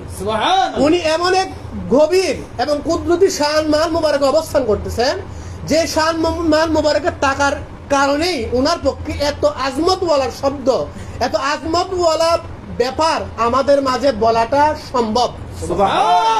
আপনি বলবেন মুর্শিদ কিবলা আলাইহিস সালাম, আমরা যদি আমাদের বুঝের যদি কমতি না হইতো, ঘাটতি না হইতো, তাহলে মুর্শিদ কিবলা আলাইহিস সালাম বেলাদতি শান মুবারক প্রকাশের চাইতে আরো উন্নত শব্দ আমাদেরকে শিক্ষা দিত। কিন্তু আমরা মেধা তো লই তুইব, সানসরার ব্রেন এগুলো না কিতা ডুববো, ঠিক না? ব্যাপার আছে না এটা? আমাদের তো সব লইতো না, ঠিক আছে? আমাদের তো একটু লুট লইতিব নাকি? এই জন্য আমাদেরকে যে শব্দটা দিলে আমরা সহ্য করতে পারবো, এই শব্দটা মুর্শিদ ইসলাম তিনি দিচ্ছেন। তারপরও চিন্তা করেন তো, এই শব্দটা যে দিচ্ছেন, এইটা এই সমাজের মানুষ কোনোদিন কল্পনাও করতে পারবে না, স্বপ্নেও কোনোদিন এই কথাটা কল্পনা করতে পারবে না। তো জন্মের পরিবর্তে বেলাদতি শান মুবারক প্রকাশ কথাটা ব্যবহৃত হতে পারে। অসুস্থ কথাটা যখন বলি, আমরা চিন্তা করি অসুস্থ মানে হয়েছে, মনে করেন একজন লোক সাড়ে ফুয়ে গেছে গা, তার অবস্থা খুবই খারাপ, ঠিক আছে? সেলাইন লাগাইন, ঠিক আছে? খুবই একটা ভয়ঙ্কর অবস্থা। লোকটা কি তখন লোকটা অসুখ, বেমারি হইলে আরো যখন, ঠিক না? হয় মাঝে কিতা লোকটা হচ্ছে বেমার হয়েছে, ঠিক আছে? বেমার যখন হয়েছে, রে কেমন একটা জিনিস বেমার। তো বেমার থেকে আমরা যখন সেটা ধরেন বর্তমানে এই যে মানে হায়ার ক্লাসের একজন মানুষ, আমরা কি কইমু অমুক এমপির বেমার হয়েছে? আমরা বলি তার অসুস্থতা। তো বেমার থেকে অসুস্থ কথাটা কিছুটা শালীন, তাই না? আর বেমার হয়ে কোনটা গরিব ভিক্ষা করে, বেমার হয়ে গেছে, ঠিক আছে না? তো তার মানে বেমার কথাটা নির্ধারিত হয় গরিব যে ভিক্ষা করে তার সাথে, আর অসুস্থতা কথাটা নির্ধারিত হয় এই সমাজের উচ্চ শ্রেণীর মানুষের সাথে। তার মানে যিনি একটু সম্মানিত, তার সামনে আমরা যে কোনো শব্দ ব্যবহার করতে পারি না। আমরা তাকে বুঝার জন্য, তাকে বলার জন্য, তাকে ইজ্জত দেওয়ার জন্য আমরা আমাদের চাহিদা অনুযায়ী নির্দিষ্ট শব্দ আমরা প্রয়োগ করি, নির্দিষ্ট শব্দ আমরা তৈরি করি কিনা? আচ্ছা, যেমন অসুস্থতা। কিন্তু আপনি বলেন মুর্শিদ কিবলা আলাইহিস সালাম, হুজুর পাক সাল্লাল্লাহু আলাইহি ওয়াসাল্লাম, উনিও তো কুদরতি শান মুবারক প্রকাশ করেন নাই? তো উনার এই অবস্থা মুবারক, উনার হাল মুবারক রে আমরা কি অসুস্থতা কইতে পারি? কেন? আল্লাহ তাজআলু দুআর রাসূলি বাইনাকুম কা দুআই বা'দিকুম বা'দা। তোমরা একে অন্যকে যেভাবে সম্বোধন করো, যেভাবে ডাকো, সেভাবে ডাকতে পারবে না। এখন আমরা একে অন্যের শানে ব্যবহার করি অসুস্থতা। এখন হুজুর পাক সাল্লাল্লাহু আলাইহি ওয়াসাল্লাম, ওনার শানে আমরা কি ব্যবহার করব? আপনি লইয়া না সারা বাংলাদেশের হুজুর সুপার গুলো আডাদের লইয়া দেখবেন যে একজন হুজুরও এই শব্দটা আবিষ্কার করে দিতে পারবে না। কেন? একটু জিগাইলে সবারে যারা আছে এরা তো মনে কইতে পারে, ওনারা তো জানে না পীর ভাই তারা না, ওনারা জানেন, কিন্তু আমি ওনাদেরকে জানার যে জায়গাটা এটা একটু ধরাই দিচ্ছি। আচ্ছা, তো ঘটনা হইল যে মানুষ বা হুজুর যারা আছে বা এদেশে আলেমুল্লাহ, সবচেয়ে বড় পীর সাহেব ধরে নিয়ে আসেন এই সমাজে, উনিও আল্লাহ পাকের রাসূল সাল্লাল্লাহু আলাইহি ওয়াসাল্লাম, উনার সেই হাল বা অবস্থা মুবারককে অসুস্থতা বলবে, এর বাইরে আর কোন শব্দ তার ডিকশনারিতে নাই, তার মস্তিষ্ক নাই, তার জ্ঞানে নাই, তার ইলমে নাই, তার সমাজের বুদ্ধি প্রজ্ঞার মধ্যে নাই, তার দর্শনের মধ্যে নাই, কোনো কিছুর মধ্যেই তার এর চাইতে হায়ার ক্লাসের উন্নত কোনো শব্দ তার মধ্যে নাই। কিন্তু মুর্শিদ কিবলা আলাইহিস সালাম, উনি এমন এক উঁচু দারাজে আল্লাহ পাকের ওলি, উনি আমাদেরকে বলতেছেন, উনার অসুস্থতাকে বলতেছেন যে মারিদি শান মুবারক। অসুস্থতা না, এইটাও এক প্রকারের শান। চিন্তা করতে পারেন? হ্যাঁ, আপনি আমি তো কথা বলার জন্য আপনার আমার শব্দ দরকার আছে না? দেখেন মানুষ তার যে কথাটা যে একটা লোক আমরা যখন বেমার বলছিল তখন কিন্তু আমাদের মাইন্ড চলে গেছে গরিবের দিকে, অসহায় সমাজের অসহায় নিরীহ মানুষদের দিকে চলে গেছে বেমার। আমরা যখন একটু ক্লাসিক্যাল আমাদের দৃষ্টিভঙ্গিতে যারা সমাজের একটু উপর লেভেলে জ্ঞানী গুণী সামাজিক আর্থিক সব দিক থেকে উঁচু লেভেল মেনটেন করে তাদের ক্ষেত্রে আমরা অসুস্থ শব্দটা ব্যবহার করি, কখনো বেমার শব্দটা আমরা ভুলেও ব্যবহার করি না, এবং কখনো ভুলে ব্যবহার করলেও মনে করি যে এটা ঠিক হয়েছে না, ভুল হয়ে গেছে। যদি তাই হয়ে থাকে তাহলে নূরি মুজাসসাম রাউফুর রহিম রাহমাতুল্লিল আলামিন যিনি শুধুমাত্র আল্লাহ পাক নন, উনার শানে উনি যখন মারিদি শান তথা আমাদের সামাজিক ভাষায় যেটাকে অসুস্থ বলি, ওনার জ্বর হয়েছে উম্মতের সুন্নাহ আদায়ের জন্য। পৃথিবীতে যদি কিয়ামত পর্যন্ত কোনো বান্দার জ্বর হয় তাহলে একটা সুন্নত মুবারক আদায় হয়। সুবহানাল্লাহ। এই জ্বর অবস্থায় আমি যখন শব্দটা বললি, ওই সুন্নতের কারণে শব্দ বললে সুবহানাল্লাহ আলহামদুলিল্লাহ বললে যেই পরিমাণ সওয়াব, একজন মুমিন মুসলমান শব্দ বললে সেই পরিমাণ সওয়াব। সুবহানাল্লাহ। কেন? ওই সুন্নাহর কারণে। নূরে মুজাসসাম হুজুর পাক সাল্লাল্লাহু আলাইহি ওয়াসাল্লাম ওনার সেই সুন্নতি শান মুবারক, মারিদি শান মুবারক। কিন্তু একটা সাধারণ নিম্নবিত্ত বা সমাজের একটা দরিদ্র মানুষ থেকে যদি সমাজের অন্য একটা মানুষকে আমি শব্দ দিয়ে আলাদা করতে পারি, তাইলে সমাজের সাধারণ একজন উন্নত মানুষ থেকে নূরে মুজাসসাম হাবিবুল্লাহ হুজুর পাক সাল্লাল্লাহু আলাইহি ওয়াসাল্লাম ওনাকে শব্দ দিয়ে আলাদা করা দরকার বিভাগের দাবি। কি বলেন? দাবি কি না? কিন্তু আজকের এই সমাজ, আজকের এই শিক্ষা, আজকের এই জ্ঞান কাঠামো যা আছে সর্বোচ্চ লেভেলও এই জিনিসটা মেনটেন করতে পারেন নাই। কিন্তু সাইয়্যিদুনা মুর্শিদ কিবলা আলাইহিস সালাম তিনি আমাদেরকে ওই একটা লেভেল দিয়ে দিচ্ছেন। সুবহানাল্লাহ। ওই কথাটাই বলা হচ্ছে। এটা হচ্ছে মুর্শিদ কিবলা আলাইহিস সালাম ওই যে বললাম যে খায়রুল কালাম মা কাল্লা ওয়াদাল্লা, মানে উত্তম কালাম বা উত্তম কথা হচ্ছে সেটা যেটা সংক্ষিপ্ত কিন্তু খুবই অর্থবহ। সুবহানাল্লাহ।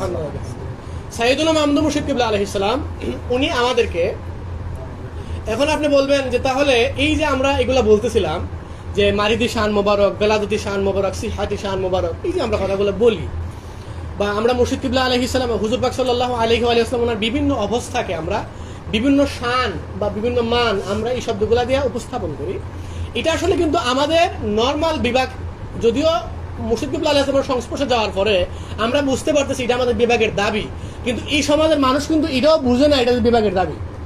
এটা যে বিবেক যে দাবি করে সেটা যে একজন এই সমাজের ঊর্ধ্বতন একজন মানুষকে যদি আমরা যা তা শব্দ দিয়া উপস্থাপন না করতে পারি, বয়ান না করতে পারি, তাহলে যিনি দু জাহানের বাদশা, সৈয়দুল কাউনাইন, সৈয়দুল সাকালাইন, সমস্ত মানুষদের সমস্ত জিন ইনসান সমস্ত কিছুর ইমানের মূল, তাহলে সেই আল্লাহ পাকের রাসূল সাল্লাল্লাহু আলাইহি ওয়াসাল্লাম উনার শান মুবারকে আমরা তো এর চাইতে উন্নত শব্দ অবশ্যই ব্যবহার করতে হবে। এটা আমরা বুঝতে পারছি যে কই থেকে কে জানেন? রাজার বাগদরবার শরীফের সহবত নেওয়ার কারণে আমরা এটা বুঝতে পারছি। কিন্তু এই যে আমরা বুঝলাম ব্যবহার করতে হবে, এই ব্যবহার করতে পর্যন্তই কিন্তু আমরা সীমাবদ্ধ। কিন্তু আমাদের ডিকশনারি, আমাদের জবানে এমন কোনো শব্দই আসে না, আমাদের কল্পনায় আসে না যে আমরা কি শব্দ তৈরি করব, আমরা কি শব্দ বলবো, কোন শব্দটা বলবো, কোন ভাষাটা বলবো। এটা অর্থ হইতেছে যে আমি একদিন একটা এই কথা বলছিলাম যে মুর্শিদ কিবলা আলাইহিস সালাম উনি আমাদেরকে আসলে অনেক বড় বড় সংকট থেকে, বড় বড় জটিলতা থেকে আমাদেরকে বাঁচায় রাখছে। এক নম্বর হয়েছে আমাদের আকীদাগত জটিলতা, আকীদাগত জটিলতা থেকে আমাদেরকে বাঁচায় রাখছেন, আমাদের আকীদাগত জটিলতা থেকে বাঁচায় রাখছেন। যেমন ধরেন মুর্শিদ কিবলা আলাইহিস সালাম উনি একটা আকীদা মুবারক আমাদেরকে শিক্ষা দিয়েছেন। সে আকীদা মুবারক হচ্ছে যে আল্লাহ পাকের রাসূল সাল্লাল্লাহু আলাইহি ওয়াসাল্লাম তিনি শুধু আল্লাহ পাক নন, এছাড়া সমস্ত সম্মান ওনার অধিকারী বলে। এইটা আমাদেরকে আল্লাহ পাকের রাসূল সাল্লাল্লাহু আলাইহি ওয়াসাল্লাম ওনার সম্পর্কে সবচেয়ে বড় যে আকীদার যে গন্ডগোল, এটা থেকে আমাদেরকে বাঁচিয়েছে। কিরকম? এক নম্বর গন্ডগোল হইল এক শ্রেণী আছে তারা মনে করে যে আল্লাহ পাকের রাসূল হইছে আল্লাহ পাকের অংশ। তারা বলে যে আল্লাহ পাকের রাসূল সাল্লাল্লাহু আলাইহি ওয়াসাল্লাম উনি হইছে আল্লাহ পাকের নূর দিয়া সৃষ্টি। নাউযুবিল্লাহ বলে না? তারা বলে যিনি আল্লাহ তিনি রাসূল, ঠিক আছে, যিনি রাসূল তিনি আল্লাহ, তারা এই কথাটা বলে। এটা হচ্ছে একটা কুফরি আকীদা, শিরকি আকীদা। আবার আরেকটা শ্রেণী আছে বাংলাদেশে বা সারা বিশ্বেই আছে, এই শ্রেণীরা কয় আল্লাহ পাকের রাসূল নাকি তাদের মতো বলেন না। তাহলে এই দুই আকীদার যে দ্বন্দ্ব চলে আসছিল ঐতিহাসিক ভাবে, এই ঐতিহাসিক দ্বন্দ্বের সংকটটা থেকে আমাদেরকে বাঁচাইছেন এই আকীদা যে তিনি শুধু আল্লাহ পাক না, তার মানে আল্লাহ পাকের সাথে শরীক বাদ গেল গা, সুবহানাল্লাহ। আর সমস্ত শান মান ফাযিল ফজিলতের অধিকারী, এই কথা বলার সাথে সাথে তিনি যে আমাদের মতো না এটাও বাদ গেল গা বলে। তাহলে তিনি আমাদেরকে আকীদার দ্বন্দ্ব থেকে বাঁচাইছেন, হ্যাঁ, আকীদার গন্ডগোল থেকে বাঁচাইছেন। আবার দেখেন আমাদের জবান, আমাদের কথার জটিলতা থেকে তিনি বাঁচাইছেন।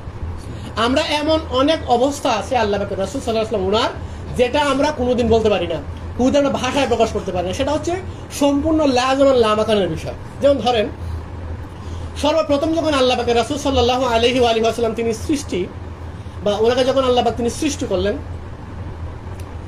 তখন কিন্তু উনি কিন্তু আউয়ালুল মাখলুকাত, প্রথম সৃষ্টি। তো সময় এবং স্থান এই দুইটা জিনিসই কিন্তু এক প্রকার সৃষ্টি।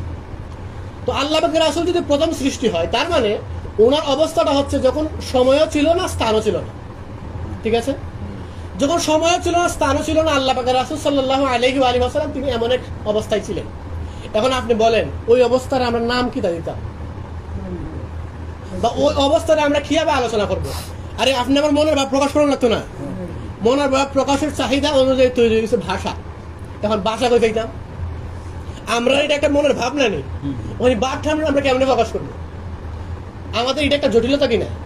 আমরা কি এই জটিলতা মুক্তি পাইতে পারতাম? আমরা কি নিজেদের নলেজ দিয়ে, নিজেদের বুদ্ধি দিয়ে পারতাম? কিন্তু মুসলিম তিনি কি বলছেন, যে তিনি আল্লাহ পাক সুবহানাহু ওয়া তাআলা দাইমি দিদার মুখে ছিলেন। এখন বলে, এখন আপনার আমার কথা বলা সহজ কিনা? আপনার আমি পারতেছি কিনা কথা কইতা? পারতেছি কিনা? তার মানে আমাদের জবান, আমাদের কথা বলাটা সহজ করে দিচ্ছেন সাইয়্যিদুনা মুহাম্মদ মুসলিম তিনি। আকীদাও ঠিক রাখছেন, আকীদা সম্মানও ঠিক রাখছেন। তাহলে এই যে আল্লাহ পাক সুবহানাহু ওয়া তাআলা, মানে মুর্শিদ কিবলা আলাইহিস সালাম, উনি যে ভাষা এবং শব্দ মোবারক প্রয়োগ করতেছেন, বলতেছেন, এমন সব শব্দ, এমন সব কালাম তিনি আমাদেরকে দান করতেছেন, যে কালামগুলো খুবই ঐতিহাসিক, এবং সেই কালামগুলো আমাদের ভাষাগত জটিলতা, আমাদের আকীদাগত জটিলতা এবং সংকট থেকে আমাদেরকে সরাসরি মুক্তি দান করতেছেন বলেছেন। এটা হচ্ছে রাজারবাগ দরবার শরীফের যতগুলো মৌলিক অবস্থা আছে, তার মধ্যে এটা হলো আরেকটা। এটা তো মাটি আবার নূরের তৈরি, এটার সমাধান দিতে সমাধান দিছে। সুবহানাল্লাহি বিহামদিহি, সুবহানাল্লাহি ছিল মাটির তৈরি আর নূরের তৈরি, এটার সমাধান নূরে মুজাসসাম। তাহলে শাহজাদা হুজুর কিবলা আলাইহিস সালাম উনি যে আলোচনা করছিলেন যে হুজুর পাক সাল্লাল্লাহু আলাইহি ওয়াসাল্লাম ওনার হক, আসলে আমাদের উপরে আল্লাহ পাকের রাসূল সাল্লাল্লাহু আলাইহি ওয়াসাল্লাম ওনার হক, এই হক নিয়ে যদি আসলে আলোচনা করার প্রয়োজন হয়, আর লম্বা আলোচনা, আমরা ওনার সেই আলোচনার প্রেক্ষাপট এবং এই আলোচনা কিভাবে আমাদেরকে প্রভাবিত করেছে এবং এটার প্রভাব কিরকম, এবং এই আলোচনার অবতারণা কিভাবে হলো, এর পিছনে আমাদের রাজারবাগ দরবার শরীফের সামগ্রিক দৃষ্টিভঙ্গি কি, সেটাও আমি সংক্ষিপ্ত করে বলার চেষ্টা করছি। এটা নিয়ে কিন্তু আরো উদাহরণ দেওয়া যাবে, আরো অনেক বিস্তারিত আলোচনা করা যাবে, কিন্তু আমরা যেহেতু ইলমি মুজাকারা, অন্যরাও এই বিষয়ে কথা বলবেন। আমি আমার কথাটা এই জায়গায় রাখলাম। আসসালামু আলাইকুম ওয়া রাহমাতুল্লাহি ওয়া বারাকাতুহু। আলহামদুলিল্লাহ, আমরা এখানে আমরা একটা পর্যায়ে আমরা মিলাদ শরীফ হয়ে যাবে, এখন দোয়া হবে। আমি ছোট্ট করে একেবারে দুই